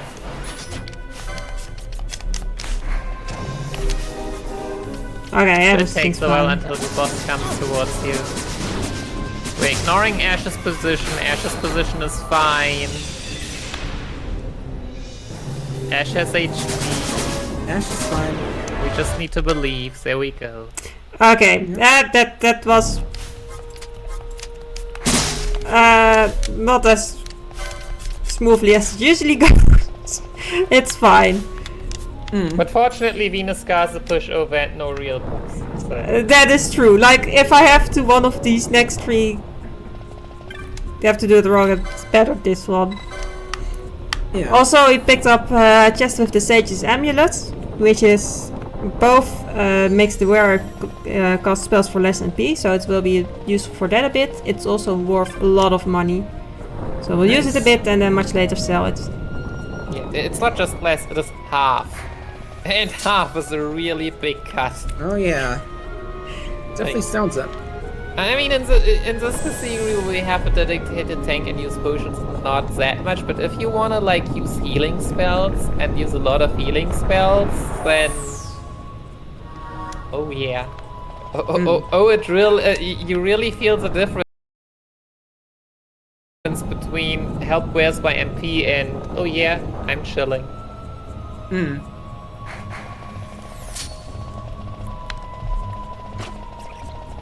Okay, my screen froze for a second.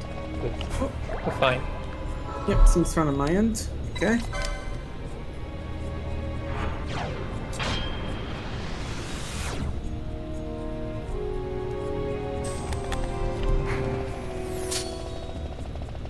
But yeah, the last boss should have gone down in 3 rounds of casting. Next one is also 3 rounds of casting. This next one is ones where the positioning starts getting more important, because when your spells reflect back to the closest enemy, and so the previous boss, there was only the boss, so then it always goes well. With this boss and also the next boss, there's also different things. There's these ice aces here, so we need to make sure we're positioned correctly. That's only the ice acers, or the ice, like, okay. There. Essentially, I run forward and lure out the boss itself a bit forward, and then the spells reflect back to Matthias himself and not the ice aces around it. Okay. They're just chilling over there. Love it. Yep, just chilling. So yeah, this screen, if you need it, has also an elixir and a bubble mode, but you need to get them now. On the way back, they disappear. Forever and ever. But the room is pretty big, so it's for a speedrun really annoying if you have to get them. Yeah. Or especially if you have to get both of them. Yeah, also in what any percent does, there's some time that you have to run around while characters are doing stuff. But in this case, I need to keep my party close to reflect to the boss. So I don't have time to do it during the fight. Yeah, it's more like you have a dedicated healer, and the dedicated healer can just be whatever as long as she heals enough. While this route has more of a dedicated tank, and well, the dedicated tank cannot really just run away. That would not be good.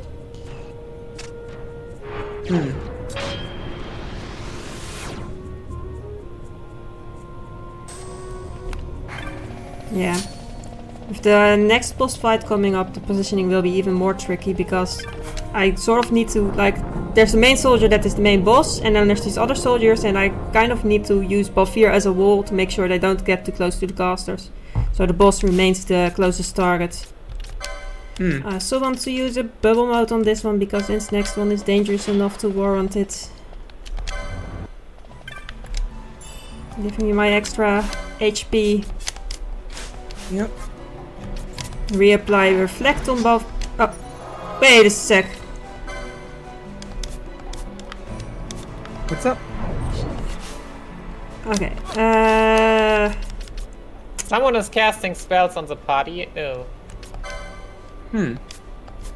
Yeah, but I think Oh, yeah. Van run out of MP or something, and that meant he wasn't. That was not what I wanted. Storm stuff, please. He wasn't casting reflect when I wanted him to. And now I also reapply the decoy a bit, I think.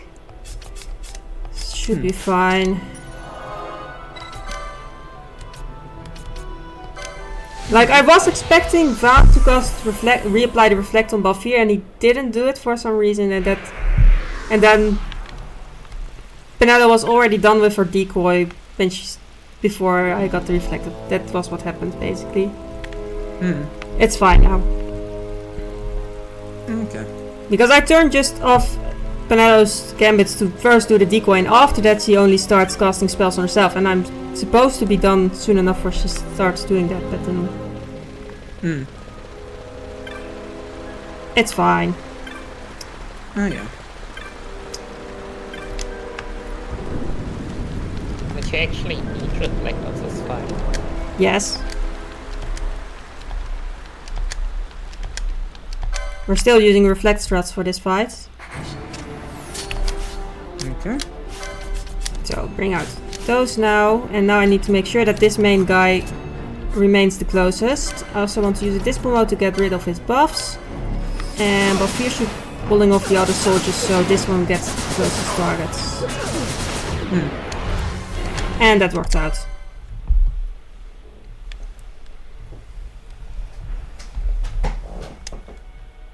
This is the kind of fight where it's a very fast fight, but it can also go wrong very fast as well. Go right very fast or go wrong very fast. Yeah, like it's supposed to take 3 or 4 rounds of casting. Now we had 4 rounds, so that's fine. But if it takes much longer, like then the damage that the other soldiers will do, and then the other soldiers getting close starts really messing with the fight. So you cannot really afford to take much longer either. Okay, let's sell lots of stuff. All the stuff. Stuff. Oh, that's stuff that we grinded with the jellies. And now we have money. And now we buy 2 flame staffs, which will equip on the mages because they will soon be starting to use Firaga rather than Tandara. So we used to have a storm staff which is good for thunder damage, and now we have flame staff which will be good for fire damage, and then the next shop we'll do, we buy Firaga for them. Yeah, but unfortunately we don't get to see the cool cutscene here. So if you want to go through the, this way earlier, then you will have Wedge and Biggs block the path. Ah, those 2 guys. Yeah, but the thing is that I forgot who of the 2 is scared of chocobos. Oh. So if you take the chocobo from the stable and try and run there with the chocobo, yeah, then you can make your way through there. And the best part is if you use the boost while running into that cutscene, then you will have like this blinking, like this really evil vibing chocobo being look at me. It's like, yep, you should be scared, my friend. Oh yeah. No one should casually fight a chocobo. I'll be glad isn't the red chocobo. But yeah, it is obviously also quite a time loss having to go through such an animation. Yeah. There were routes in 80% that did that at a time. But, because yeah, you could see Madelon pick up the Berserker braces, for example. Very good item, very good accessory, just more good accessories. Which gives the character that wears his Berserk. Which, well, Berserk just... So it makes you slower to move, it increases your damage, it increases your casting speed, it protects you against confusion.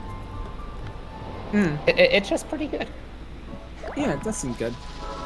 So it has a lot of upsides. Yeah. So yeah. Oh, yeah. Makes the character attack at random, but also makes them better at yeah. attacking. So it will Now we be get- used as a nice boost. Once we start Yeah, using but- guns. And now we get to the mini game, which is... So you can get up to this point and further on to Nalbana and Nabrius to earlier. But in order to now get through this gate in Phone Coast, you have to do this mini game, and this mini game only like unlocks once you've beaten Bergen. So like, yeah, open world is nice, and you get a bit more access, but only in moderations. So yeah, and now we have to like get the Moogles to work. Which fortunately it's not like, hey, every Moogle and their mother also tells you that you have to do another fetch quest just for them so that they get to work. No, they just get immediately to work. Once you tell them, hey, your boss said you should work. Yeah, to repair the gate for us. Yeah.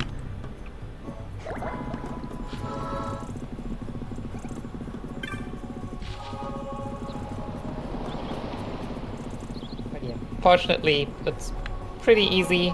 Yeah, there would also be an optional boss called, is it King Bomb? Should be King Bomb. Yeah.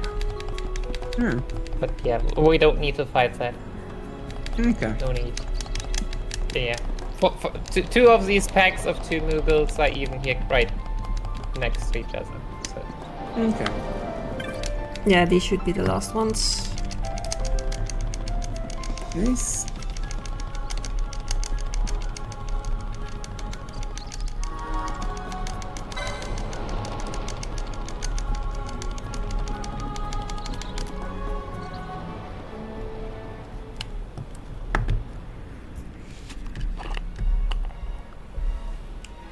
And folks, it is 10 o'clock, which means it's time for the end of my hosting shift. I'm going to leave you in the capable hands of Trainer and a day, though, so hope you have a good run and hope you have a good day. Take care. Bye.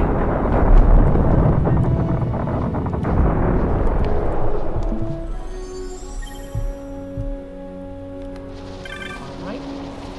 Yeah. So I'll probably be here soon. Still seem to be setting up. Ah, there. Hello. Hello. I am Trainer and I have been for the rest of this run. How are we all doing? Good. Fabulous. Everything has gone exactly according to plan. Nothing has ever gone wrong. Sounds Exactly how a marathon run wait should not be. Or should it? Ah, who knows? marathon luck. It's either all gone wrong or all gone perfectly. There's no in between. Yeah, obviously things go more wrong if we are behind schedule, but as we are the first run of the day, we haven't managed to start behind schedule. Well, hey, that's a positive.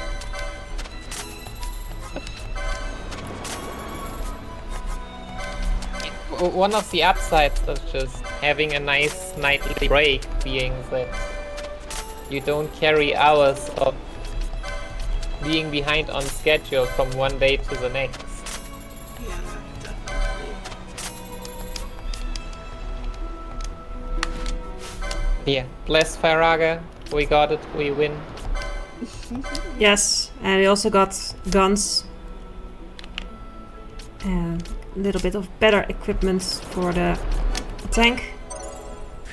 So you get the licenses for the tank that you can use the shield that we picked up earlier and the armor we just bought.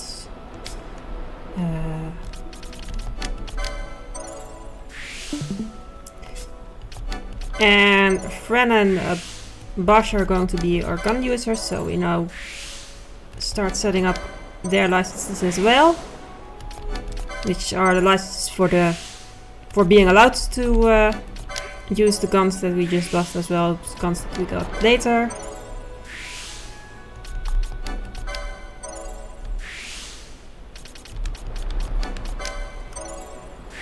So Yeah. For anyone wondering, we might not have talked about it, so why do we want to use guns? So magic is being used just simply because it's very, very strong. Magic scales just like almost everything else with like stats and weapons, but magic is just strong. Guns, on the other hand, just don't scale with any of our stats or levels or anything. Guns just... The only thing gun damage is based on is a gun's attack power. Times random. So for a low-level party like this one, which is never gonna see experience, guns are just the natural and optimal choice of like a normal weapon. And it works on almost all bosses. I'm looking at you, Ahriman. yeah, If you want to fight Ahriman with guns, then have fun. You are in there for a long run. Yeah, that's why we bought Faraga. I mean, yeah, not just for that one, but that one is just, you just really don't want to... Like, at that point, you could also just get the regen spell that was in Giza Wet in the village. And just watch how the regen just slowly tickles away the undead's HP, 1 HP at a time.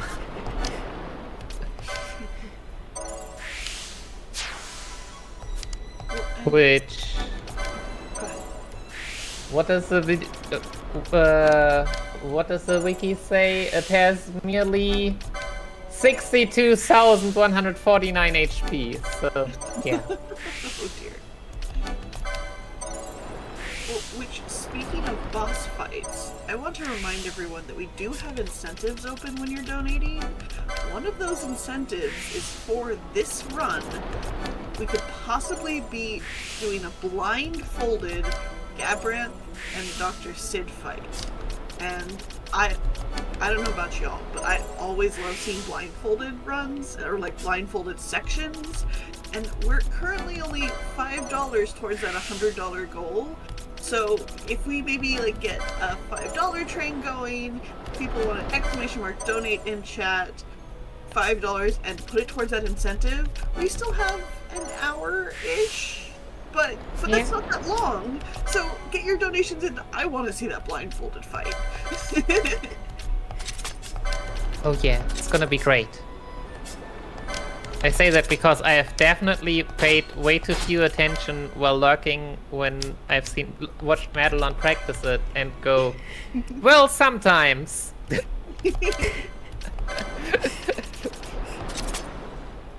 No, most of the times. But obviously it is a blindfolded run in a game like FF12, where if you want to try just playing FF12 blindfolded, then... yeah.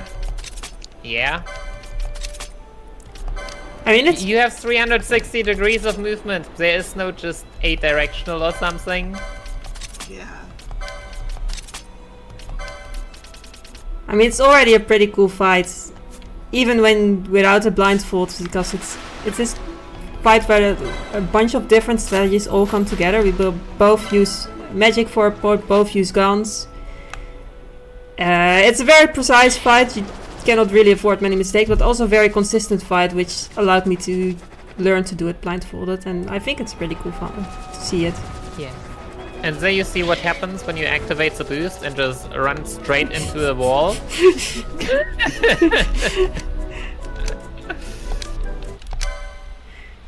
you do. Yeah, we would like to say that has never happened before and never happens, but we all know that that would be a lie. I mean, I kind of want to use the boost when I'm still able to, but then sometimes this happens. Yeah. So yeah, then we are getting this especially very serious hunt but we need it in order to get the key. So, sure. Whatever.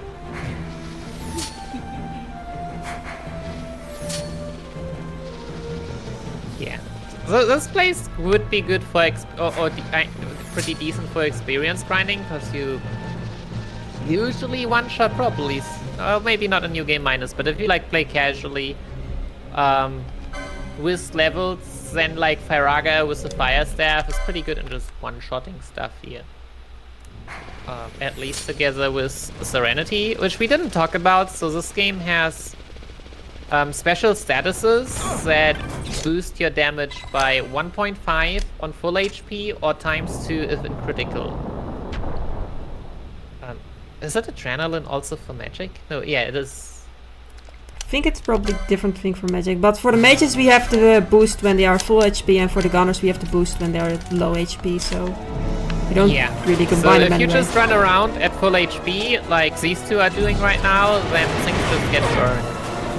Also, AoE spells are very nice, because if the enemies are 5 bosses, then we just burn them all.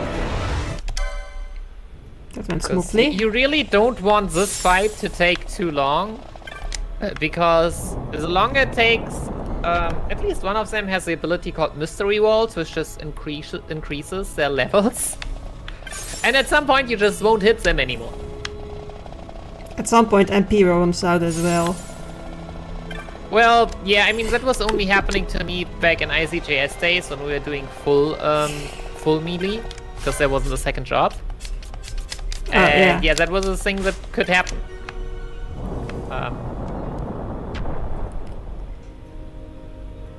Also, it's really nice that there's It was a nice reminder for please grind a bit more levels before you do that. Also, we're quite lucky that there were a few traps here that actually heal MP. Ah, confused. Wonderful.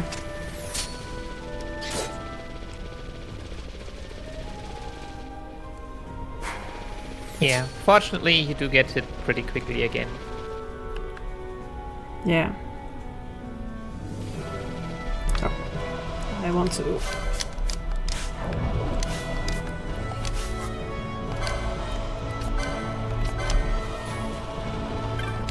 Okay, I'm setting up Van as a despawn beacon, so apparently it cannot have too many enemies loaded in at once. So the idea is here to have Van stationary at the start of this zone. And then once I switch to him, the enemies close to Balfir will actually disappear. And then I can make this area safe. And have the enemies despawned that way. Because I want to have this area available to set up for the next boss.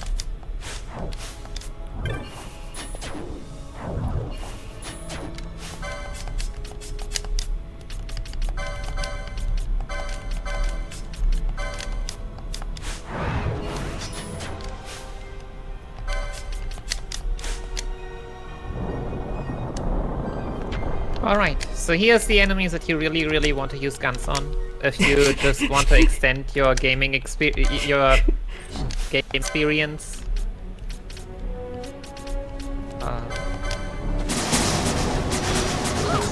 But yeah, this is Ahriman.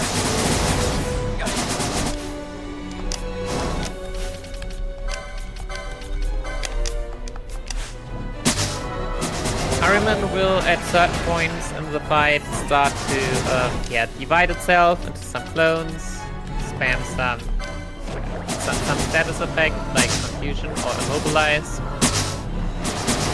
Yeah, but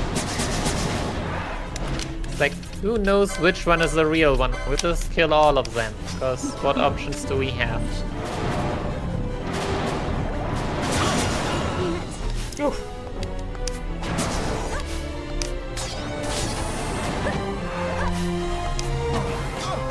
Well,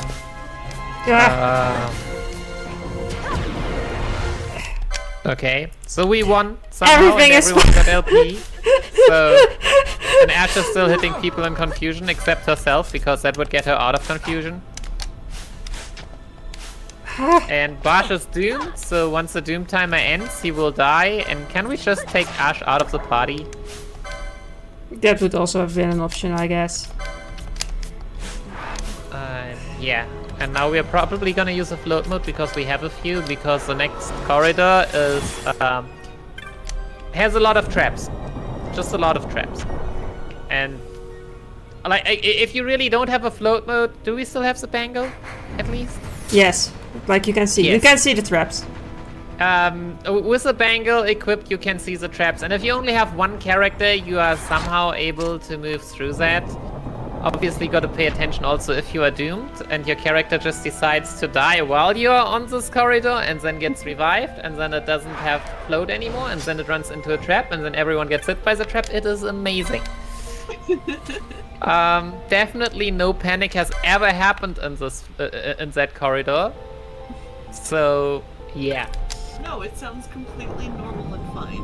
Yeah, it is very comfy. Also, we want to reach old Arcades before Doom runs out. Nice, we had one, so more than enough time.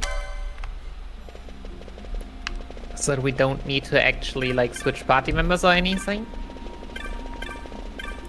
Yeah, I will cure Doom by touching the next crystal, I think. Yeah. But yeah, because we are obviously so healthy right now and all the time, we'll touch a save crystal very soon in order to heal all of that again. Yeah, talking to that one NPC because story related. Yeah, so these are the slums. In order to get to the city, we need to turn the guards away, so we need to just incite a riot.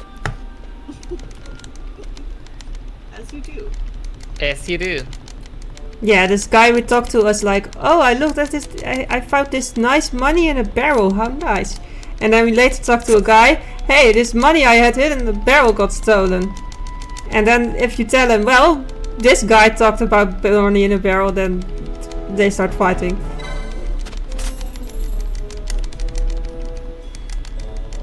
As you do. As you do. By the way, there was a question in chat. I don't know if you've talked about what makes this new game minus. New game minus means that all experience gained is turned to 0.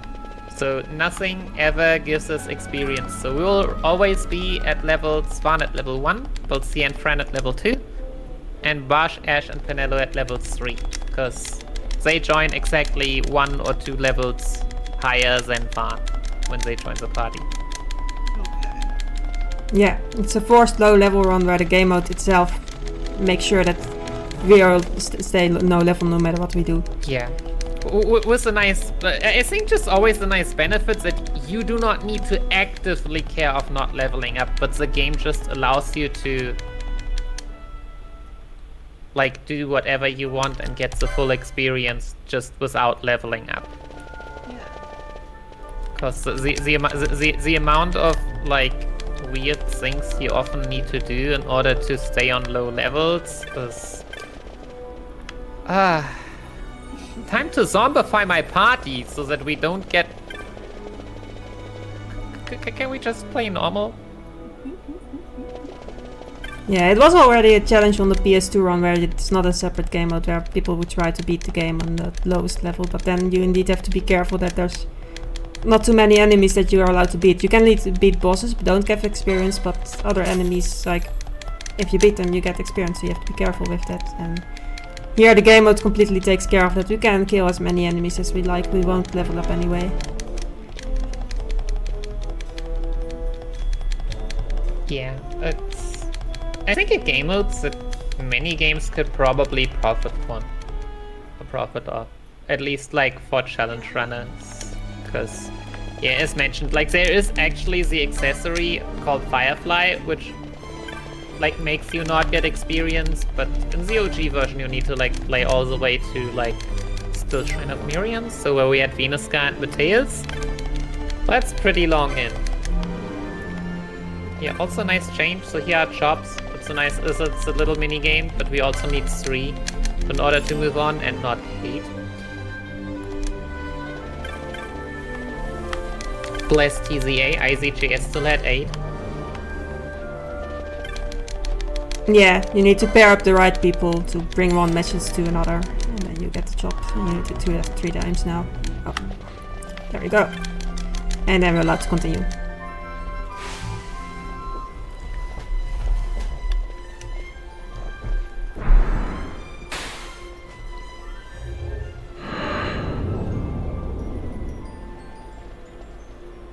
So yeah. And now with all these jobs, we are suddenly we've suddenly gotten access to the aristocrats area.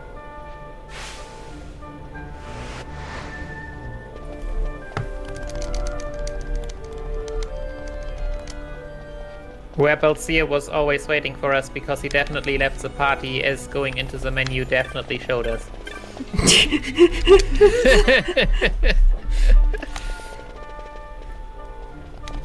But yeah, now we want to enter the laboratories, but somehow they don't let us in. So we need to find another way.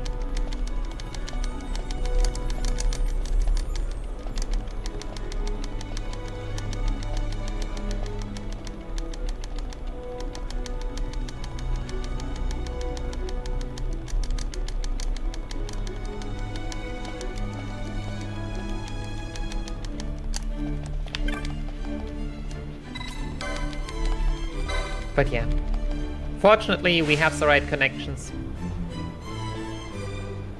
And just, might just be threatening him, I don't know. He knows where to go. He really knows where to go.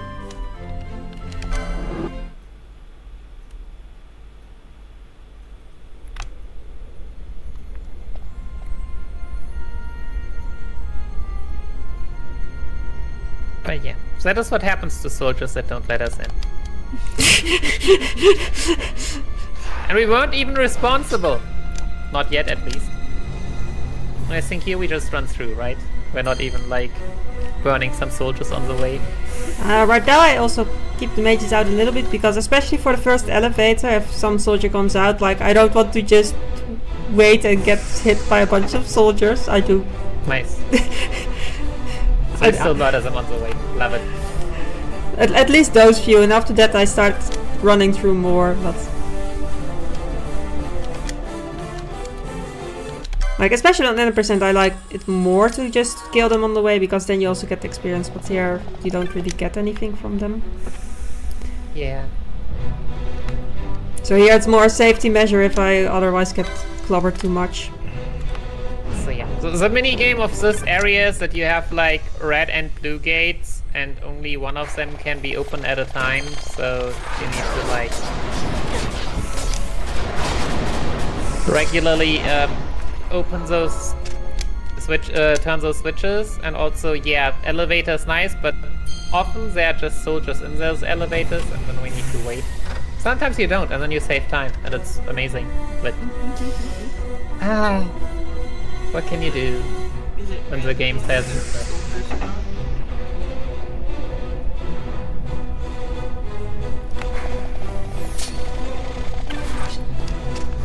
Yeah, no, this is not jail. We've already been in jail. We already had our mandatory jailbreak that happens at the beginning of the run.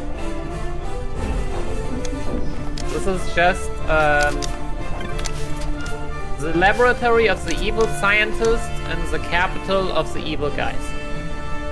So, all in all, kind of evil.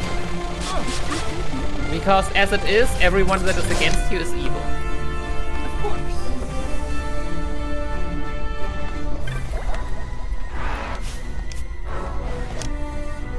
Also, I really like having Ash with gambits off available to switch to when I want to open doors, because Balfir can often get busy with throwing high potions, and then you cannot throw high potions and open doors at the same time. Yeah, generally interacting with like switches, doors, and stuff on high speed while having gambits on that you might be doing stuff is a problem, or can be a problem. So having just turning off the gambits makes that a lot easier, but obviously you can't afford to do that with everyone.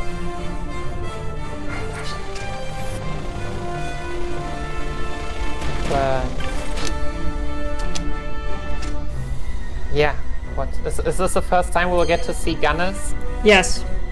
And we get to mention the fun fact about gunners? Probably.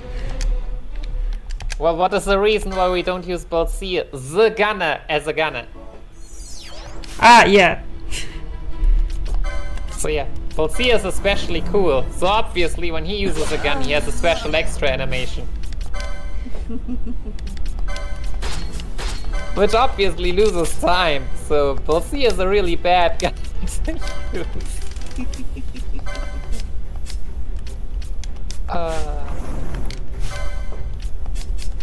Yeah, just neat little facts. Fun facts.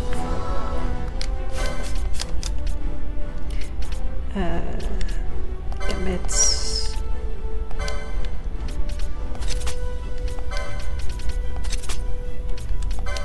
Yeah, I have to adjust gambits a bit because we're now switching over to the part where we're mostly using gunners.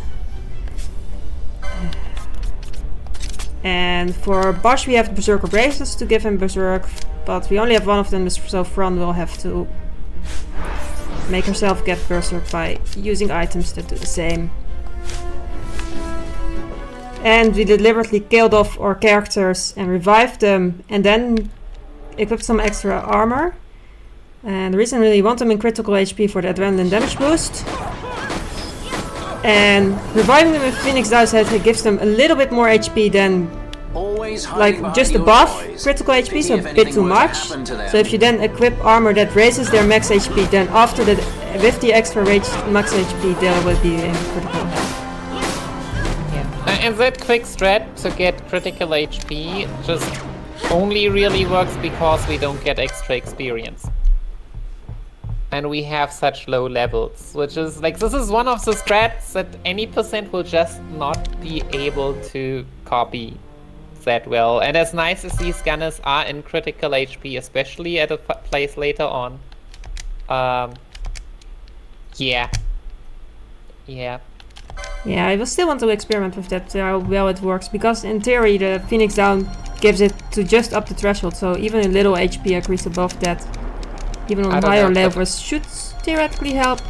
I haven't tried it out. I died like 6 times on Brain Pants. I was like, if you have to like revive and put into crit 6 times without that fast of setups, then it's just gonna be horrible.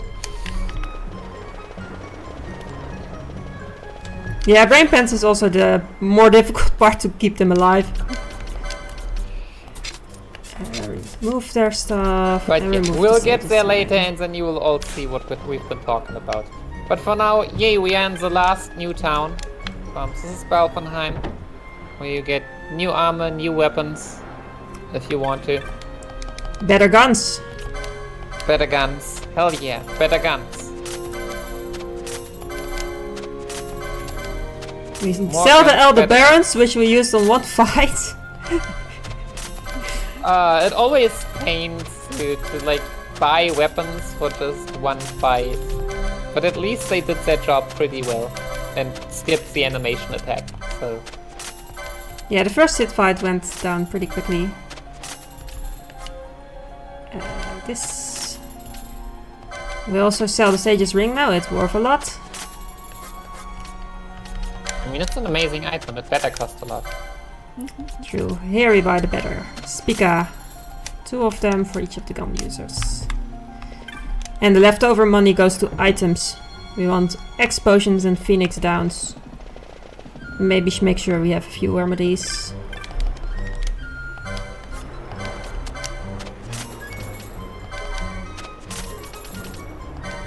Oh, we have enough of those. Yeah, we have plenty. So I have a question. What's your favorite Final Fantasy town? Favorite Final Fantasy town? That's not a question I've complicated before. Chat, I want to know your answers too. What is your favorite Final Fantasy town?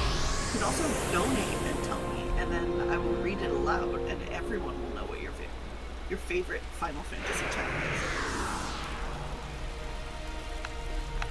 Too many Final Fantasies. Yeah. Brain overload. Like there's so many towns. I'm trying to give like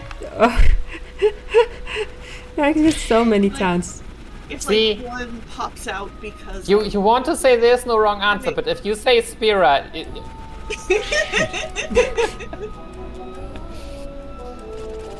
no wait, what was Spira? Too many.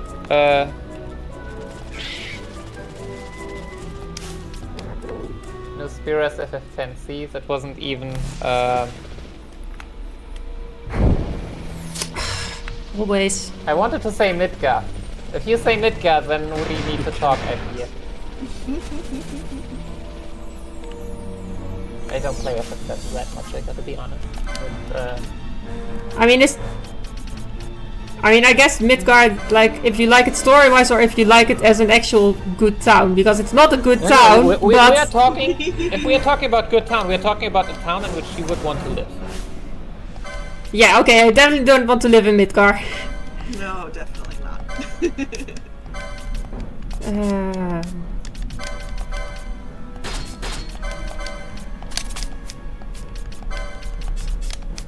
But then probably you would try to think about the more peaceful Final Fantasies. Like Spira would be bad as well, because if you live in a town and the town can get attacked from Sin, I don't think I would like that either. I mean, you could just say Luca. True, that Luca would be decent. Is protected by the Crusaders. I guess If Luca would be real. FF10 world. Yeah.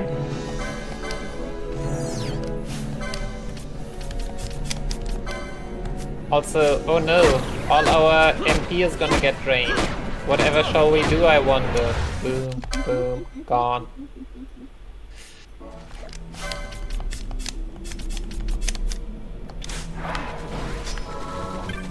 Also, I threw a Phoenix down with buff here because that makes sure the aggression from Rafflesia is on buff here.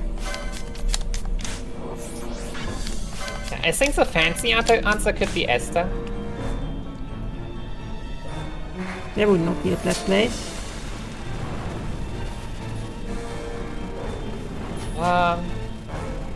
Also, the question would be, what is the comfiest place?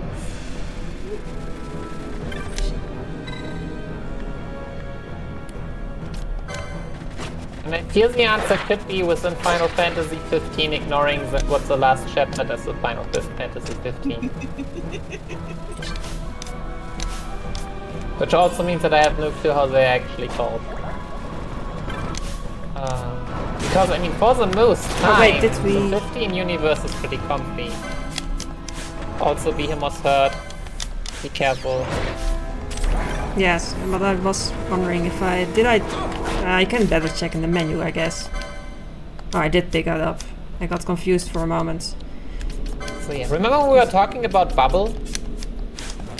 Here we get an equipment, an accessory that gives us permanent bubble status. So our dear tank now will probably have the ability after we, I almost feel that, yeah, we reload the screen. Yeah. This run around with twice as much HP as before. And that's just stronger than doubling the healing. Yeah, I messed it up a bit. I forgot if I picked up the belt, and I really don't want to have a marathon run in which I don't have it. And then I got protected too much. So yeah, also this mini game, like you have different shrines, which light up like one by one. Not necessarily all of them, but yeah, you can.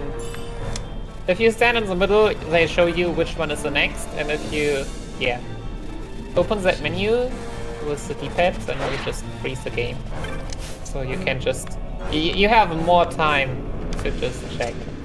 I see. You can even just open the normal menu because you're on ATB wait. Yes. But if you're on ATB active, there's also that other menu which would then just freeze it. And yeah, and then we get to the gate, which leads us to summon the lights.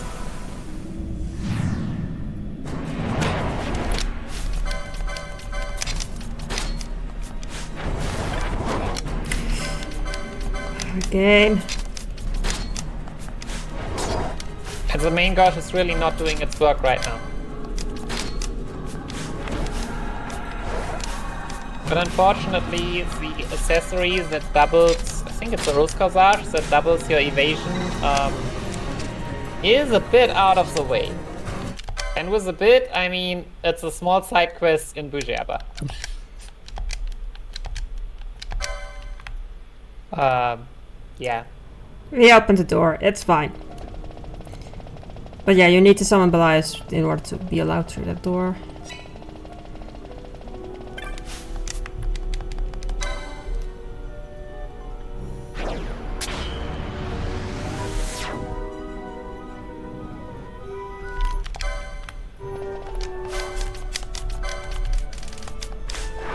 Decoy and protect on the tank as usual. And then bring out the gunners.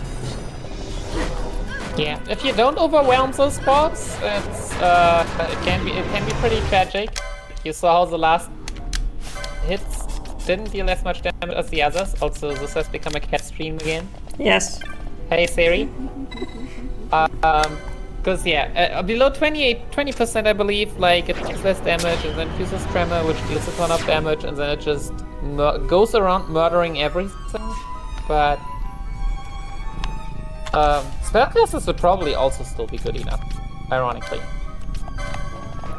At least if you reflected.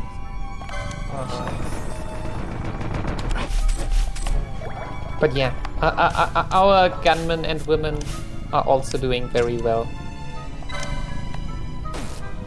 Yeah.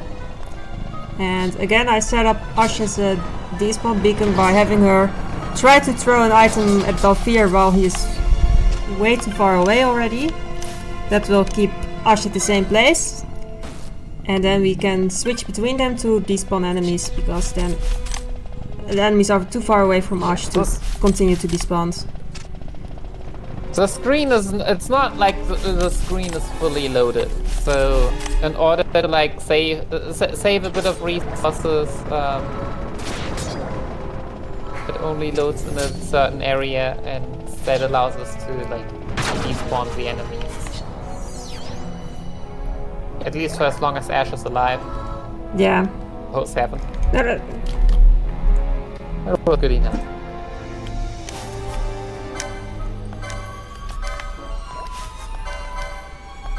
So yeah, if you don't want to do fancy eye drop stuff and so, then there's all that spell Immobilize, which is why it usually calls the Immobilize glitch. Just need to be careful to not accidentally hit the flee button, because it breaks, at least in this case, everything. Yeah. But But yeah, yeah, Ash being immobilized would do the same thing.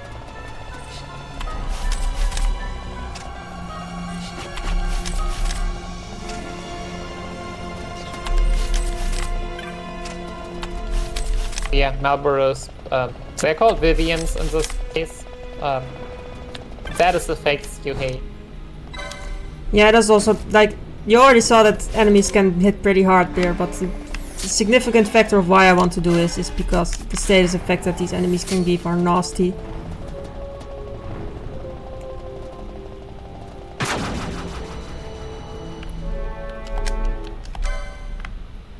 Also, switching over to Ash makes skips over. There's a part where you have to run bit back, and Ash ends up being in a quite good position to just switch over for her and do the last part with her.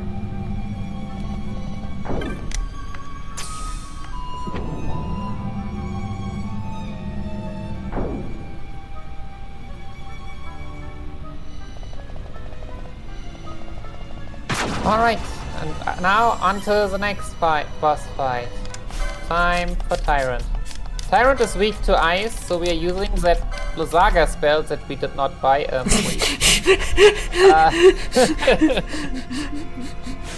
Alright, so much for useless knowledge. No, we are just using guns. More guns. And Balfir better do his job right and tank everything, because the other two are not gonna tank stuff.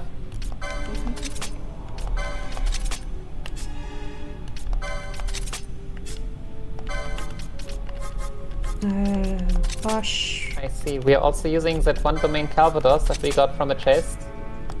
Wait, those are using it already? I just want to not have to go into the menu later again. Yeah. Fran isn't using it, he is still berserked. But I do want to buff up for this fight. Yeah.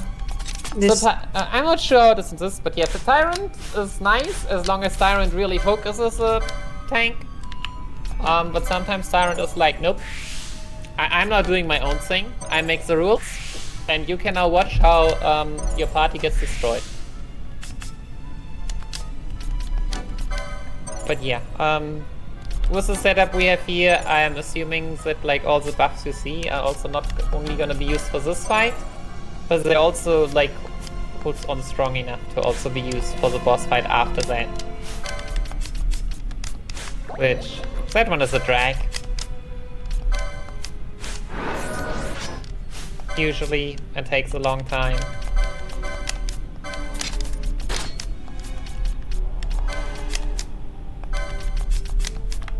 Yeah, this one is just quite dangerous, so I really want the buffs for this one to make it before I have to reapply decoy. That is the danger. Like, if decoy runs out, then...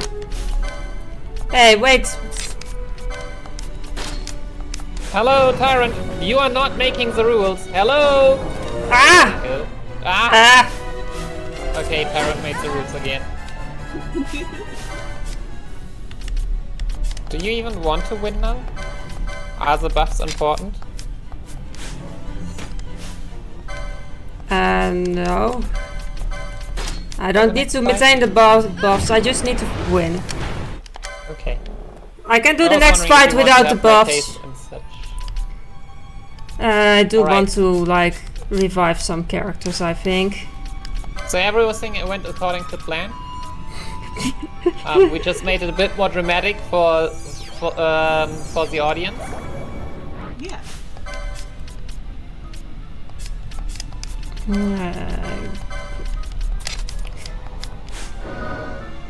No. I want I hope Bash you were all alive as well. entertained by what looked like we might be dying, with Tyrant being at like 1 HP. Yeah, I definitely thought that still winning was better than... No, it's fine. Yeah. You are the expert here. You are probably the one that has more new game minus runs than anyone else.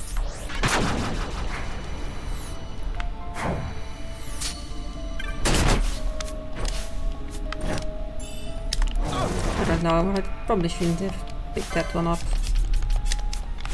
Well, I'll just throw more Phoenix Downs, I guess.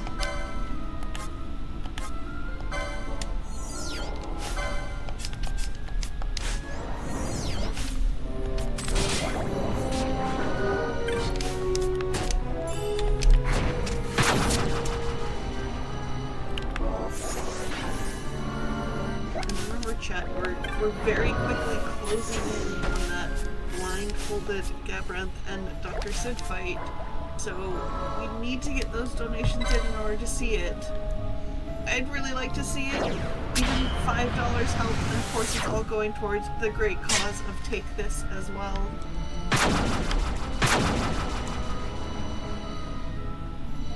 Yeah, so here we have switches and gates and... Well, these enemies don't matter too much, they just hurt a bit. But we have some others that deal horrible status effects.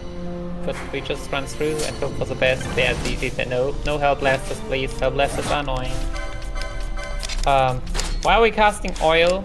Ash, we really don't need oil right now. We also get some nice armor.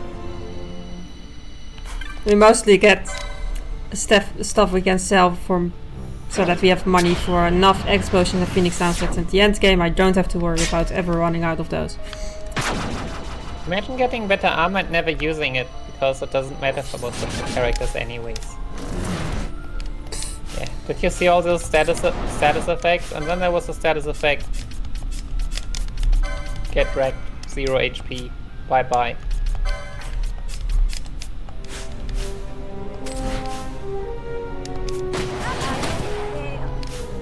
Ah, that sort of works, I guess. But yeah, so this place is evil. This place is, it shouldn't be evil, but it is very evil. Canelo! Of course she said to Varaga.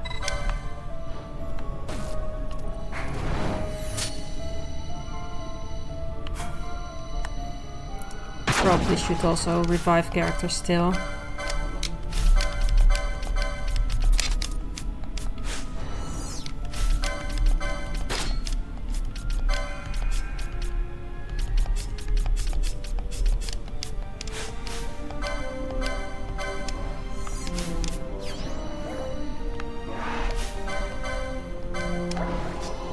Yeah, so unlike the any percent category, which has been around for longer than the game, because someone that might have been me was already routing this back when this was called ICJS and only had one job, but this game turned out to be exactly what I wanted it, at least originally. We don't know what happens when everyone else is done with it.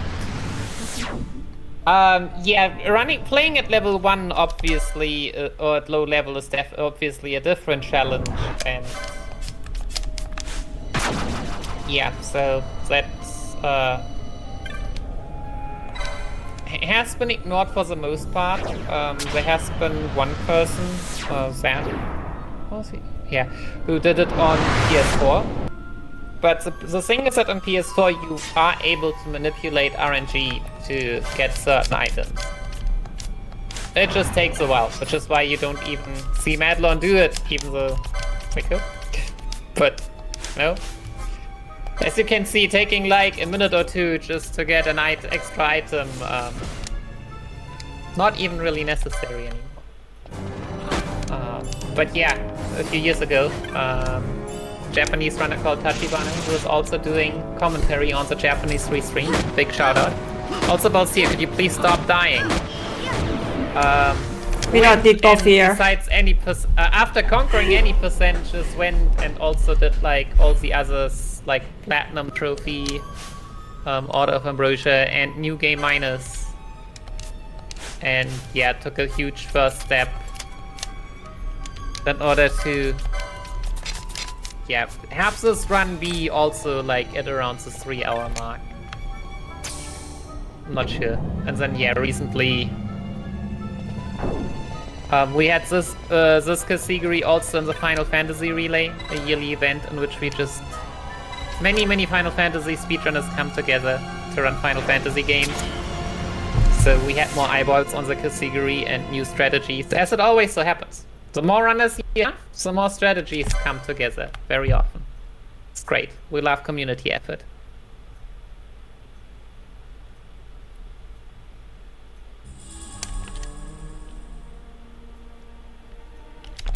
And yeah, who knows what else will be found in the future. But yeah, magic and guns for New Game Miners are basically the way to go. Any percent has a bit more options, partially, probably. We'll see. Because just imagine, if you have 12 jobs, you need to make assumptions or else you will have possibility overload.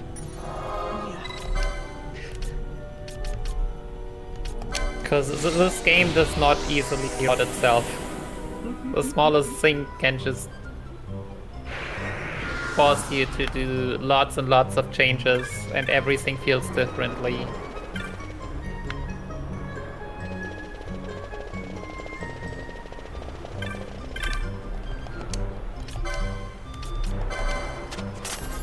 Would now be a decent time to read a donation? Yeah. Alright, we got $10 from Prof MES. No comment. Thank you so much. Now, that didn't go for the blindfolded fight, but it did go for the file name selection bid war for the Ocarina of Time run later, and currently that means Ziggy is in the lead for that file name selection later. So if you have opinions about the file name for Ocarina of Time, you get your donations in. But I want to remind you, I want to see that blindfolded fight. If we can get donations in, even just $5 helps. We can do it. I believe in you, chat. ! Donate in chat. And also, there are prizes. So, ! Prizes, to look at the day prizes and the grand prizes, any donation amount will put you in for both of those.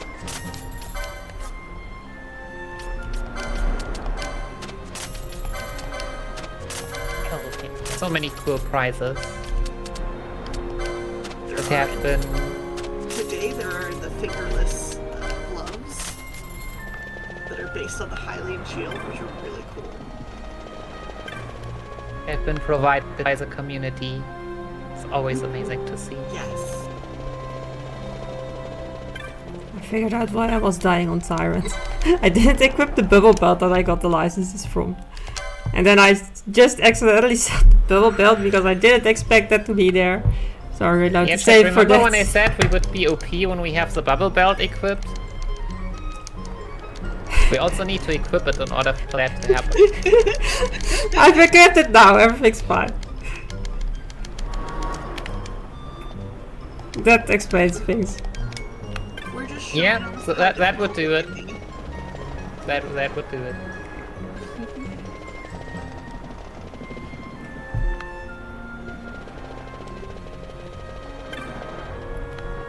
But yeah, it's time to move towards the more or less final dungeon. The final dungeon doesn't take up that much space. It is just very, very high. Praise the architecture of towers. And for some reason we are using our airship in order to not just land at the top. I don't know. Some people would just... Yeah, we still have to climb the whole tower. We still have to climb the whole tower for some reason. Like, please, what is an airship for if not for just dropping off at the top of a tower? Nah, that would be too easy. We have to climb the full tower, and then at the top of the tower will be the Grand Sid fight. Yep. Obviously. Which game? FF2 did that even, where you basically... Well, there you started... You are actually running through all those traps, thank God. I needed to kill the gunners. I didn't This even know was that a- all these traps are damage traps. And that LC would take absolutely no damage from them. I found aren't you? You are. Oh, I should put them in the party as well. Then it's just. I need to. yeah, I need if to kill them and revive them to get them low enough health. So this happens to be an effective way of doing that. Yeah, that's true. But yeah, if casually you want to actually just go to the crystal, you can also take a way around these traps. But there are a few, as you were able to see. Just a few. If I actually want to heal, I am aware that I need to run around. I deliberately did it to do the opposite. Yeah, you've been there, you've done that.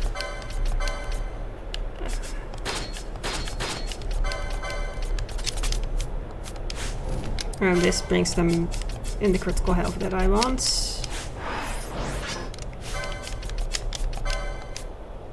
Okay. I have everyone fully buffed up. I'm messing it up. That was bad. Yeah, Hydra is also an annoying boss. Hydra's evil. Yeah. Very, very evil. Luckily we have autosave. Autosave has come to the rescue a couple of times already. Or as I like to say, Hydra is a very cursed boss because it likes to use curse, and curses. Curse just gives you all the status effects that you never want to see. Okay, fully buff ourselves up. At least removing all your MP doesn't matter for you. Yeah, indeed.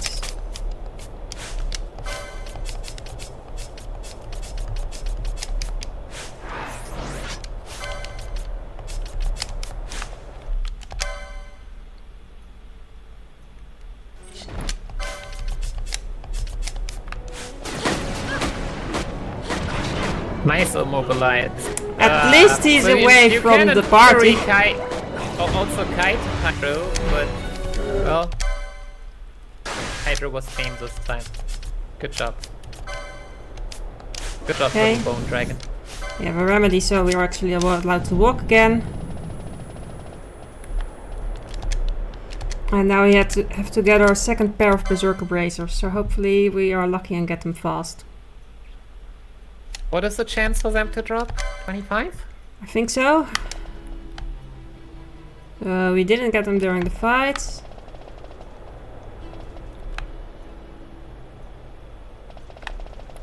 There we go. There we go. Third try.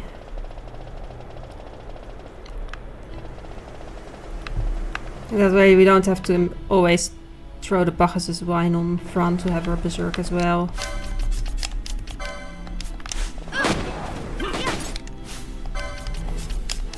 So yeah, small little mini game. We need to collect these black ops. You really don't want to do that at 4 times speed, because they will fly away after some point. Did you really just collect that one at 4?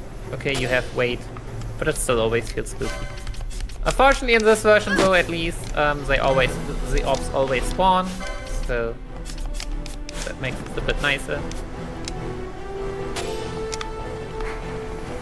And after collecting 3, that's all we need. Yeah, this dungeon has a gimmick for each of its levels, and this first level is collect orbs to activate these altars, these 3. Yeah, but it's also like a pre-version or an introduction to the subterrane, where you need a lot more of those. But that is post-game. Or yeah, it is a very dangerous place, and we never need to go there. We never want to go there. It is nice for people casually playing the game, and it is nice for us to ignore it forever.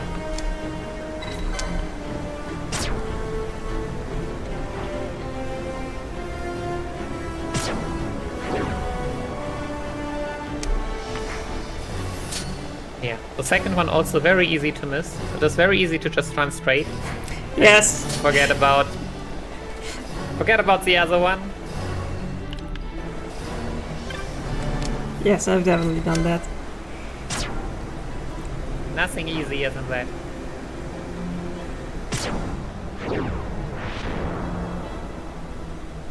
Next boss coming up, Pandemonium. I'm not sure how a giant turtle would be Pandemonium, but here we are.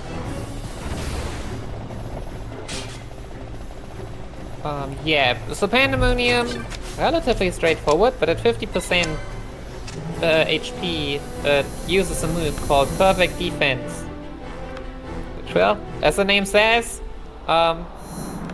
prevents all damage from happening. Now there are a few ways to handle that. You could in theory confuse it for long enough. You could also try and kill it fast enough. Or a nice thing that this game provides you is Redis. Redis has a spell called Arise, and Arise also removes it. In theory, the lower the HP also are, the faster Perfect Defense runs out. Okay, now we hope that it actually hits first try, because if not, we need to throw Ethers. Because our low-level Redis does not have as much max MP. There we go. Yeah, I deliberately save an elixir for this, because I typically need the second one indeed. Whoops. Yeah. So about Decoy. Decoy is a great spell and inflicts a lure status. That means that the enemy will always attack the one with that status. It is a small little duck. And as you can see, it works wonderfully. And once it actually works, it works even better. So here we saw a mix-up of first Balseer getting ignored and then Balseer just getting comboed to death.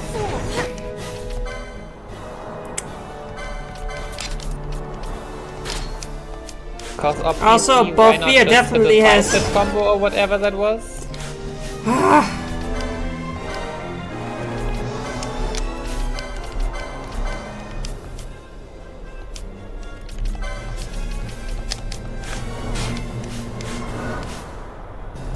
Yeah, Balseer also doesn't have decoy anymore. Yeah, because he died. I just want to... So a neat little gimmick that we will definitely not be abusing right now anymore is that while you are in the petrifying status, you start taking less damage from physical attacks.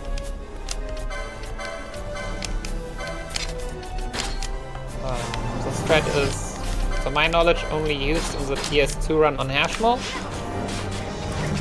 Now, okay.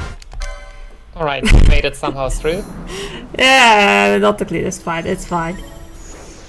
Yeah, so this fight was just too easy, so we decided to add a bit more spice to it. Well, so I feel like it was more Pandemonium's choice by ignoring Balseer, but you know.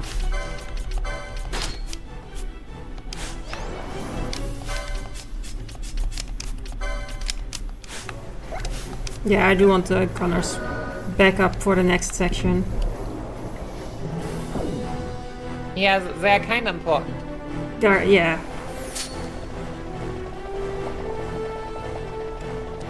So this was just the first floor. So this dungeon has 100 floors. So the first one took us like, I don't know, 7 minutes. So you can calculate, extrapolate how long this whole dungeon is gonna take us. No, fortunately not.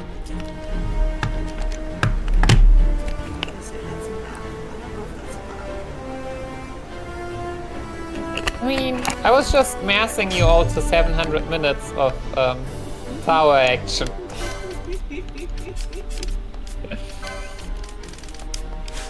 Neat little 12 hours, let's go. No. Do I have eye drops? These floors do absolutely scale with absolutely nothing. And yeah, here you can see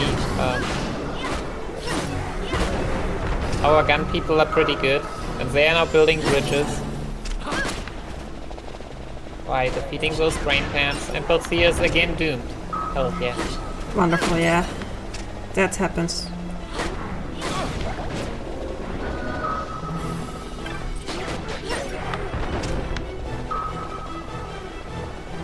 Oh, wait. You forgot to go inside. I forgot to go inside, indeed. Someone needs to revive Peltier also.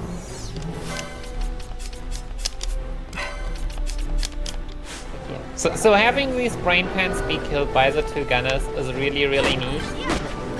Like, it is fast, it is relatively safe.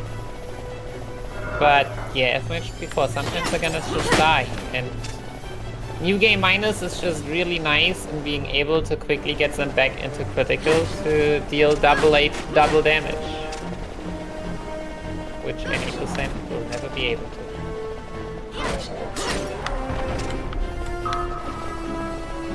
Because these obviously also give experience. So if your approach would just be, why not just take low-level party members? These low-level party members wouldn't be that low-level for long.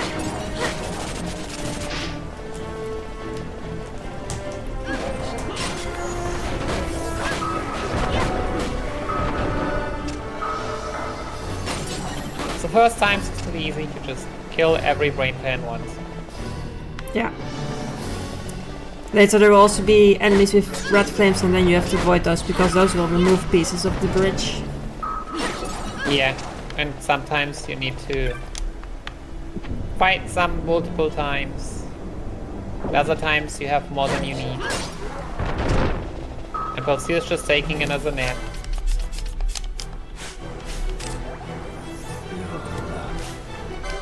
What a remedy. Yeah, the remedy was a bit of a waste, but... Remedy does not cure Doom. Unless maybe use Remedy Law 3, but we do not have Remedy Law 3.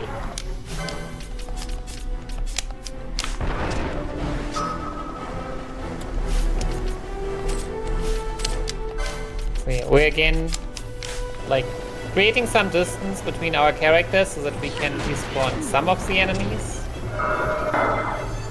Especially the red flame Badards. They are a bit dangerous. Also 3 at once. Just not so fun.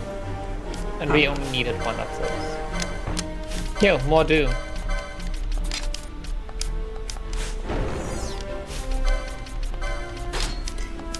Yeah, Doom gets annoying. So then you have to do all this work to revive him again and switch party members out, because these Berserk party members are not very good at doing that. Yeah, Berserk characters are good at exactly one thing. Yeah, attacking. Just chaos and devastation.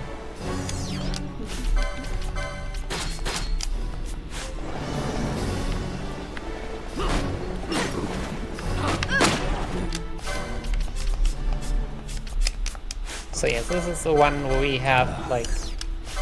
Well, we had one downstairs and then we have 1, 2, 3, 4, 5, 6 I believe, and we need 10 or 12 total. I don't know that. No, I have it. I know this, so I think it's 10.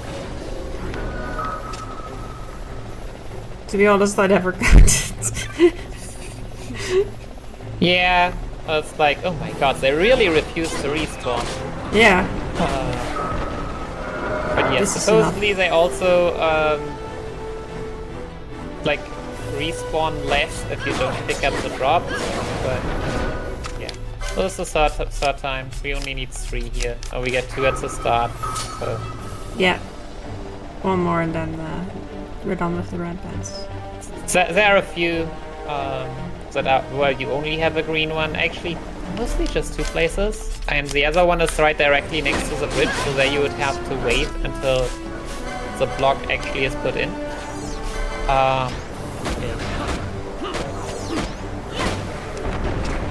So I can say there were probably some distance problems, but no, it was definitely the game's fault.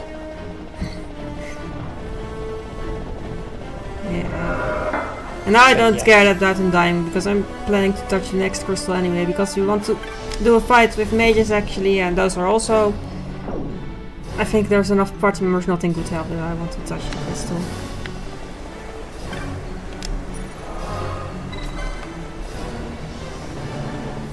So yeah, the next boss is weak to fire, and we have a pretty nice source of fire damage. Yep, also oil. We still have the oil spell that we can finally start use. Oh, that's the wrong chest. Can you imagine that in ICJS we actually used Fyra and that was still worth it? Well, yeah, we'll cast oil on it as well to triple the fire damage after it has the status. So yeah, if you... So I guess we also get to see nice 5-digit numbers. 5-digit numbers are always great. Wait, what numbers? There's also something about the underground, the underground here. So there's a bit of water, and some places on this map it takes more damage. But yeah, it is dead very quickly. Sorry, I'm distracted. There's cat action. There is indeed a cat. That's not distracting.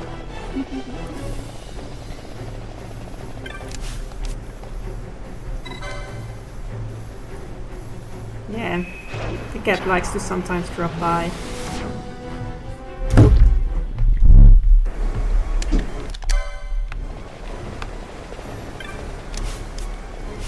Right. Alright.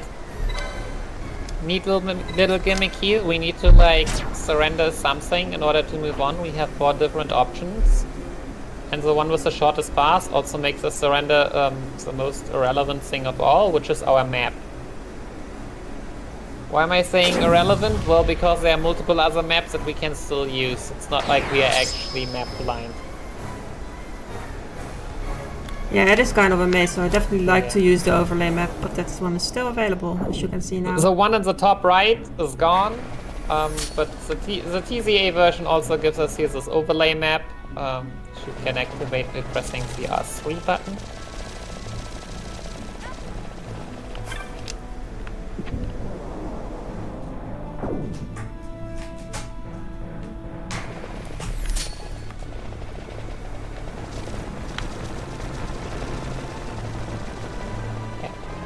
Now we just run.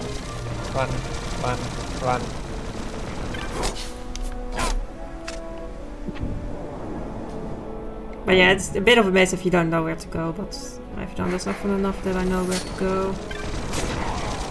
At least if we can use still the overlay map. Without the overlay map it still seems quite difficult. We also have a nice fake wall here, which really helps. That's most certainly a lot more annoying if you don't know about this fool's facade, which you can just destroy and then you're here. Yeah, nice shortcut.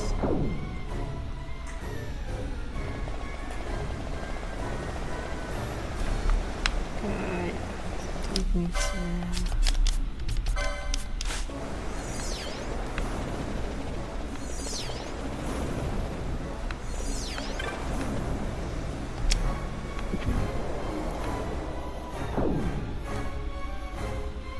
Yeah, we also get always very nice and important items in front of bosses.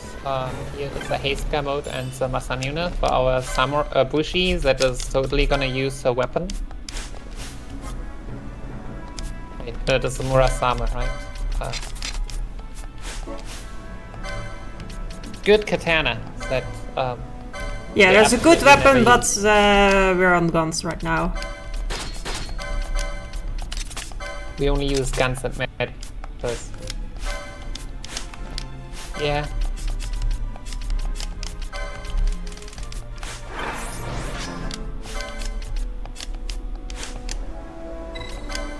Yeah, this next boss starts with an attack that would hit multiple characters, so I want to make sure that I start with Bavir alone, so the gunners don't get hit by this first wheel.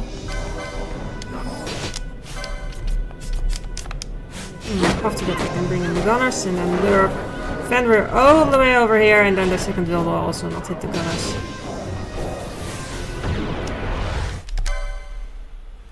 Also, the choice of where I choose to buff a lot, in this case, decoy runs out rather quickly actually, so you want to have decoy lost enough that the gunners don't get attacked, and in this case when I use the buffs here, the fight not only gets quick enough that I don't need to reapply decoy during this fight, but also for the next fight, the Hashmal fight, the buffs will still be on the gunners, and then also I can finish that fight quite quickly.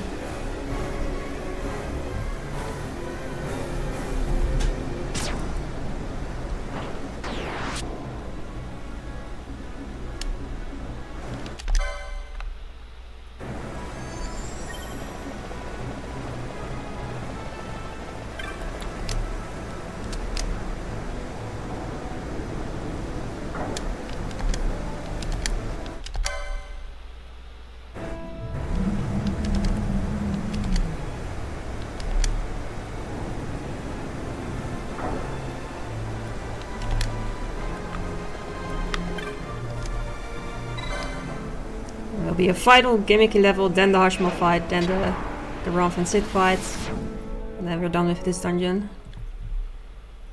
That means you have like almost no time to get your donations in if we want to see that fight blindfolded. Yeah. So the gimmick of this level is that there's these different colored sigils that you have to choose from, and you have to activate the correct one. They're kind of based on the previous level, like the first one is black because the first thing we did was collect black orbs. And then the second one will be green to reflect the green flame enemies, and then red for the red flame enemies. Oops, should not forget to pick up the chest.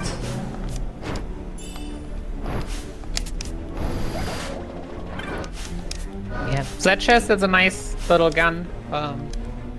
We could have earlier gotten shields that absorbs darkness damage, then these bombs would actually heal us, but that's slow. And it's really only for these bombs, which we will never see again. Yeah, I used to pick it up in previous versions of the red, but not anymore. And then red is for the red flame enemies, and then pink because what you gave up was color coded, and we chose the thing that was color coded pink. Which was the Actually, is minimap running given around up. with an ice shield? Yes, I have an ice shield. Yeah. So many cool shields around that are all getting ignored.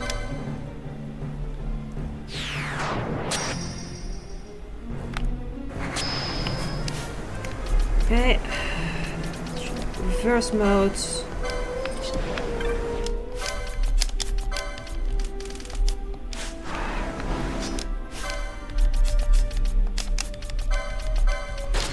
Equip the better gun on Fren. And we still have the buffs active, and that way I will be able to end the fight quickly enough to not use the decoy reply, but also this Hashmal fight, he can do a quick Asha attack, which we don't want to see, because we don't like cinematic attacks, they take time. And I can actually delay it long with the buffs I have, and using a dispo mode to also debuff the enemy or remove the buff of the enemy. I can end the fight quickly enough and delay that I can delay quick Asha enough that we never see it. And this Hashmal has a mere 200,009 HP. I mean, at 60, but at that point. Yeah, this delay works with the Phoenix down because certain animations cannot all take place at the same time. So this full animation attack of Quickage and the Phoenix down cannot take place at the same time. So if I time this Phoenix down correctly, Archibald might try to cast Quickage, but it can't enter the queue yet, and then we end the fight before it happens. Also, the next fight is the sit and Garand, so unless it's met, I believe we're going to do it the normal way.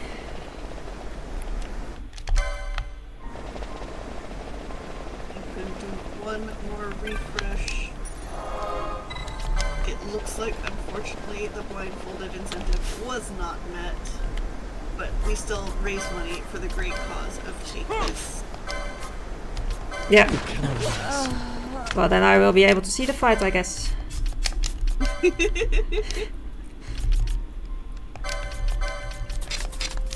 Shoutouts to safety. Now we'll drive safely. I mean, well, there's always gonna be a next time, I believe. Yeah.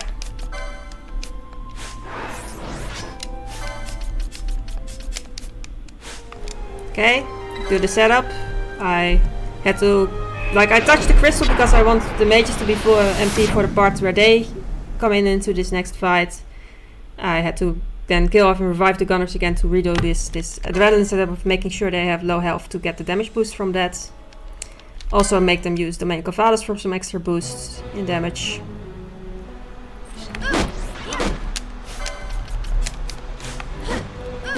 We want to take Barsh out of the party because, well, Gabrant's is Barsh's brother and he really likes to talk to him. And he will talk even longer if Barsh is in the party. Your name was forever stained with blood.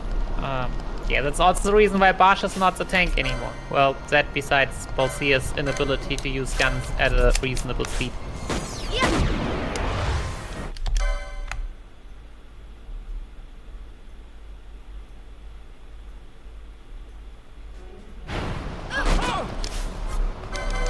Also again using Phoenix Downs to delay certain cinematic attacks so that we finish the phase or the fight before we ever see that cinematic attack that I'm delaying like that. And now once Sid summons Gabrand, we want to start using magic. Summons Pamphlet, but yes. Oh, whoops, sorry. Summon Framfrit, yeah. Misspeak. But what happened there? Oh, Balfir was still... Okay. Whoops. I think Balfir was still throwing the explosion and that's why the reflector mode didn't go off. Oh, I forgot to do the decoy with Pinello in time. Yeah. Whoops. Yeah, it looked more like Pamphlet actually killed everyone.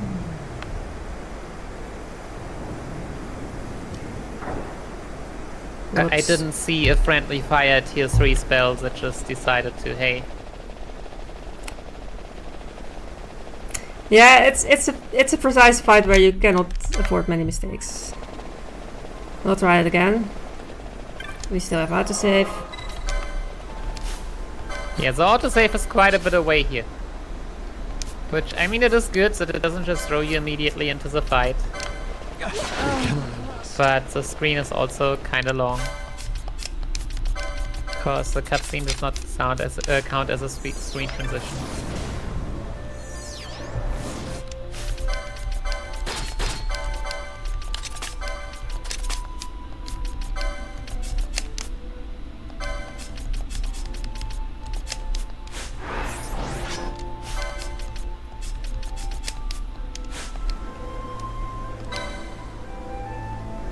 Okay, we'll try it again.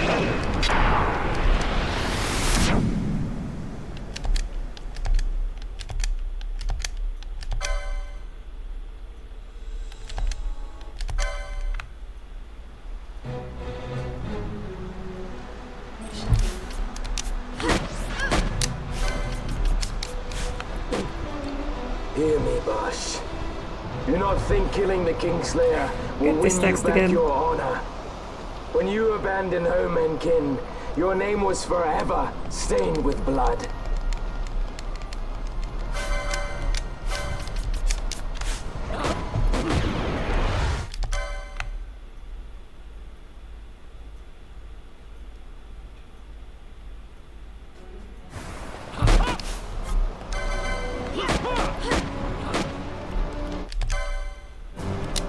Okay, throw fruits again.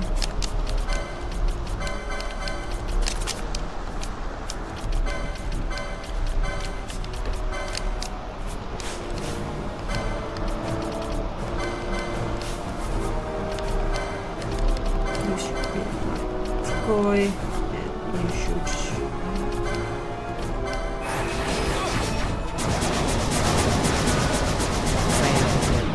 Yeah. Here we better. see five-digit numbers. Yay.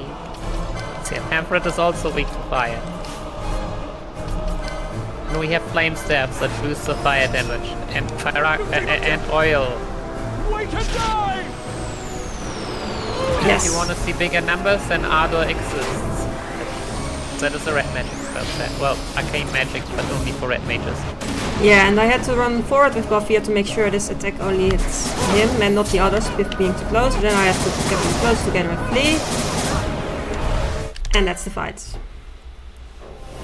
Yeah. This time done properly.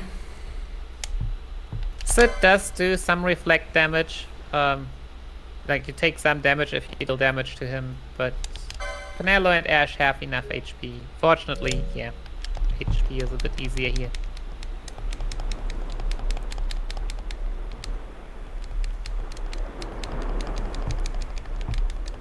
And it's essentially now going to the Bahamut for the final bosses.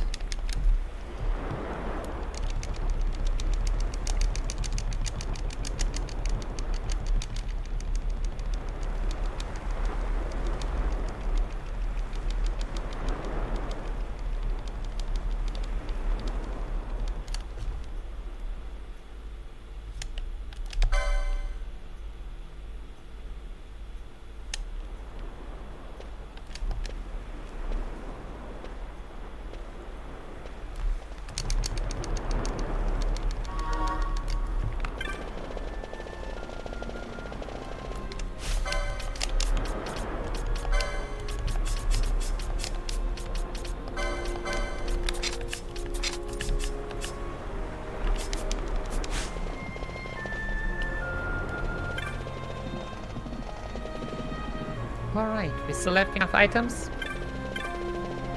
I bought so many, I definitely have enough. Alright.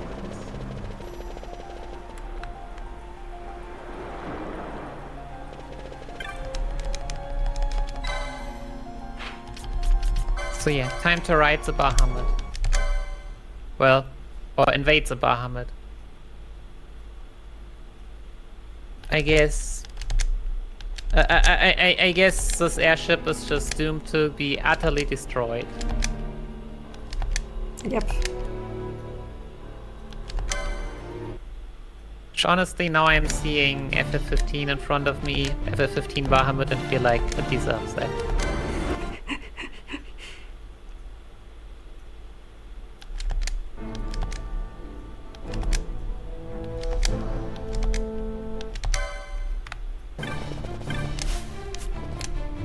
Yeah, I've run and bush out because they still have to get killed and revived for our adrenaline setup again.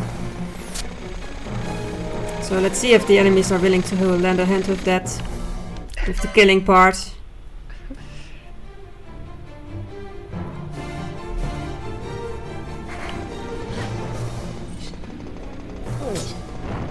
Yes, they. There we go.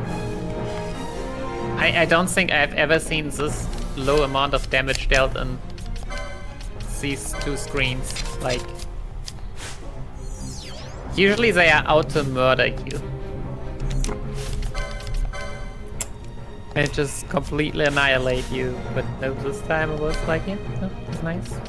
So nice and cozy. Fran still has the berserk status from an earlier boss as well. Or something. How is she having the... Oh, she's...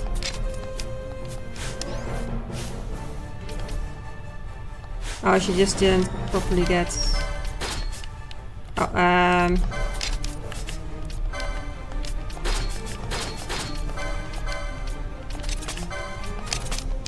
Yeah, Sword of Kings is not really what we want to equip to our gunner. It is a pretty bad gun. I think that's what happens. I think I forgot to properly unequip her.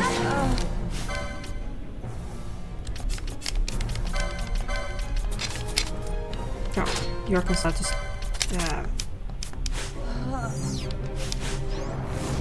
Okay. That's better.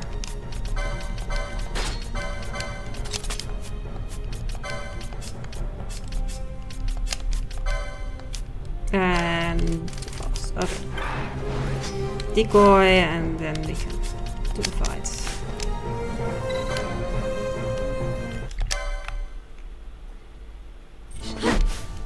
So yeah, time for Grants too. This fight is a bit more technical. Long have I walked in hatred's company. We also actually As long watch as I more can curse cutscenes your because, name, well, I shall once again, not be defeated. he really doesn't like Then his come. brother. Wield your hatred and crush me.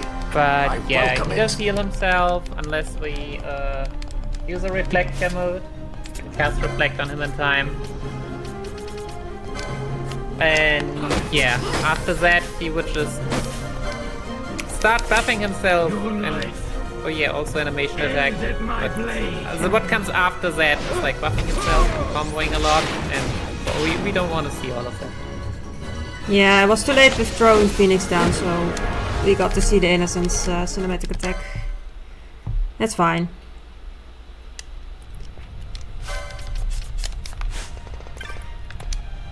Get the gunners from parts to remain on buffs for a bit, and then on the way up the elevator, reapply Decoy and Protect.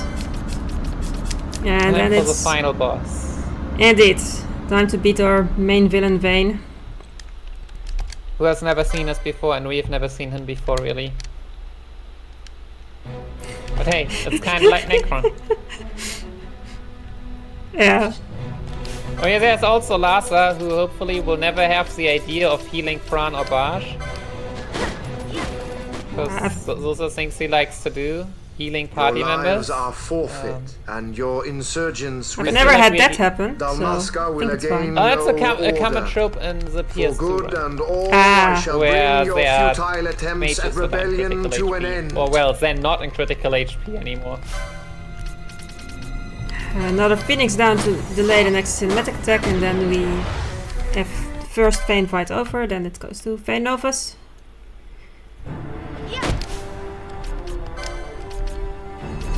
Yeah, here we have Vayne Nova and a lot of swords. A lot Yeah, of flying swords. yeah, so I need to make sure that's...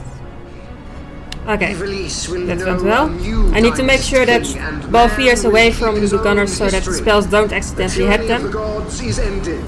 We are their puppets no more. The freedom for which we have longed So is even at if hand. Immobilize were to hit, it wouldn't be the worst. At least, because we have guns. For this attack I might need to make sure that the gunners are out of the party, because this will very likely kill them.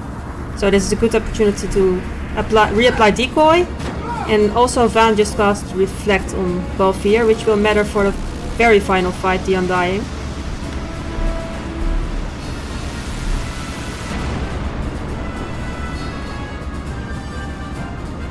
Yeah, also we have traded Larsa for Gabrans, but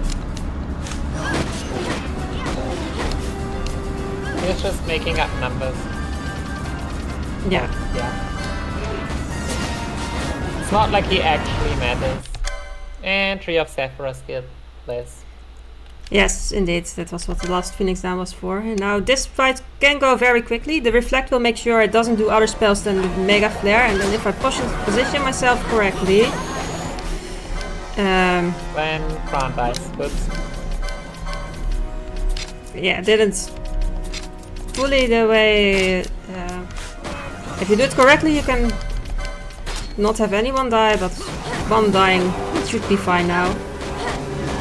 Now we should... Very shortly time. Time! Time.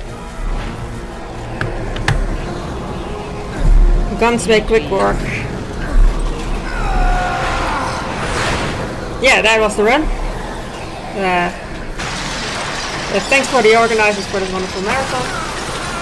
Thanks for everyone who donated during the run. And thanks to our wonderful commentator, Nikki.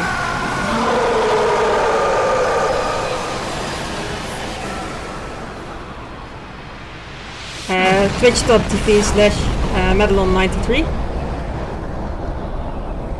where I will do probably different categories from Final Fantasy XII now, but I definitely will do some more Final Fantasy XII stuff.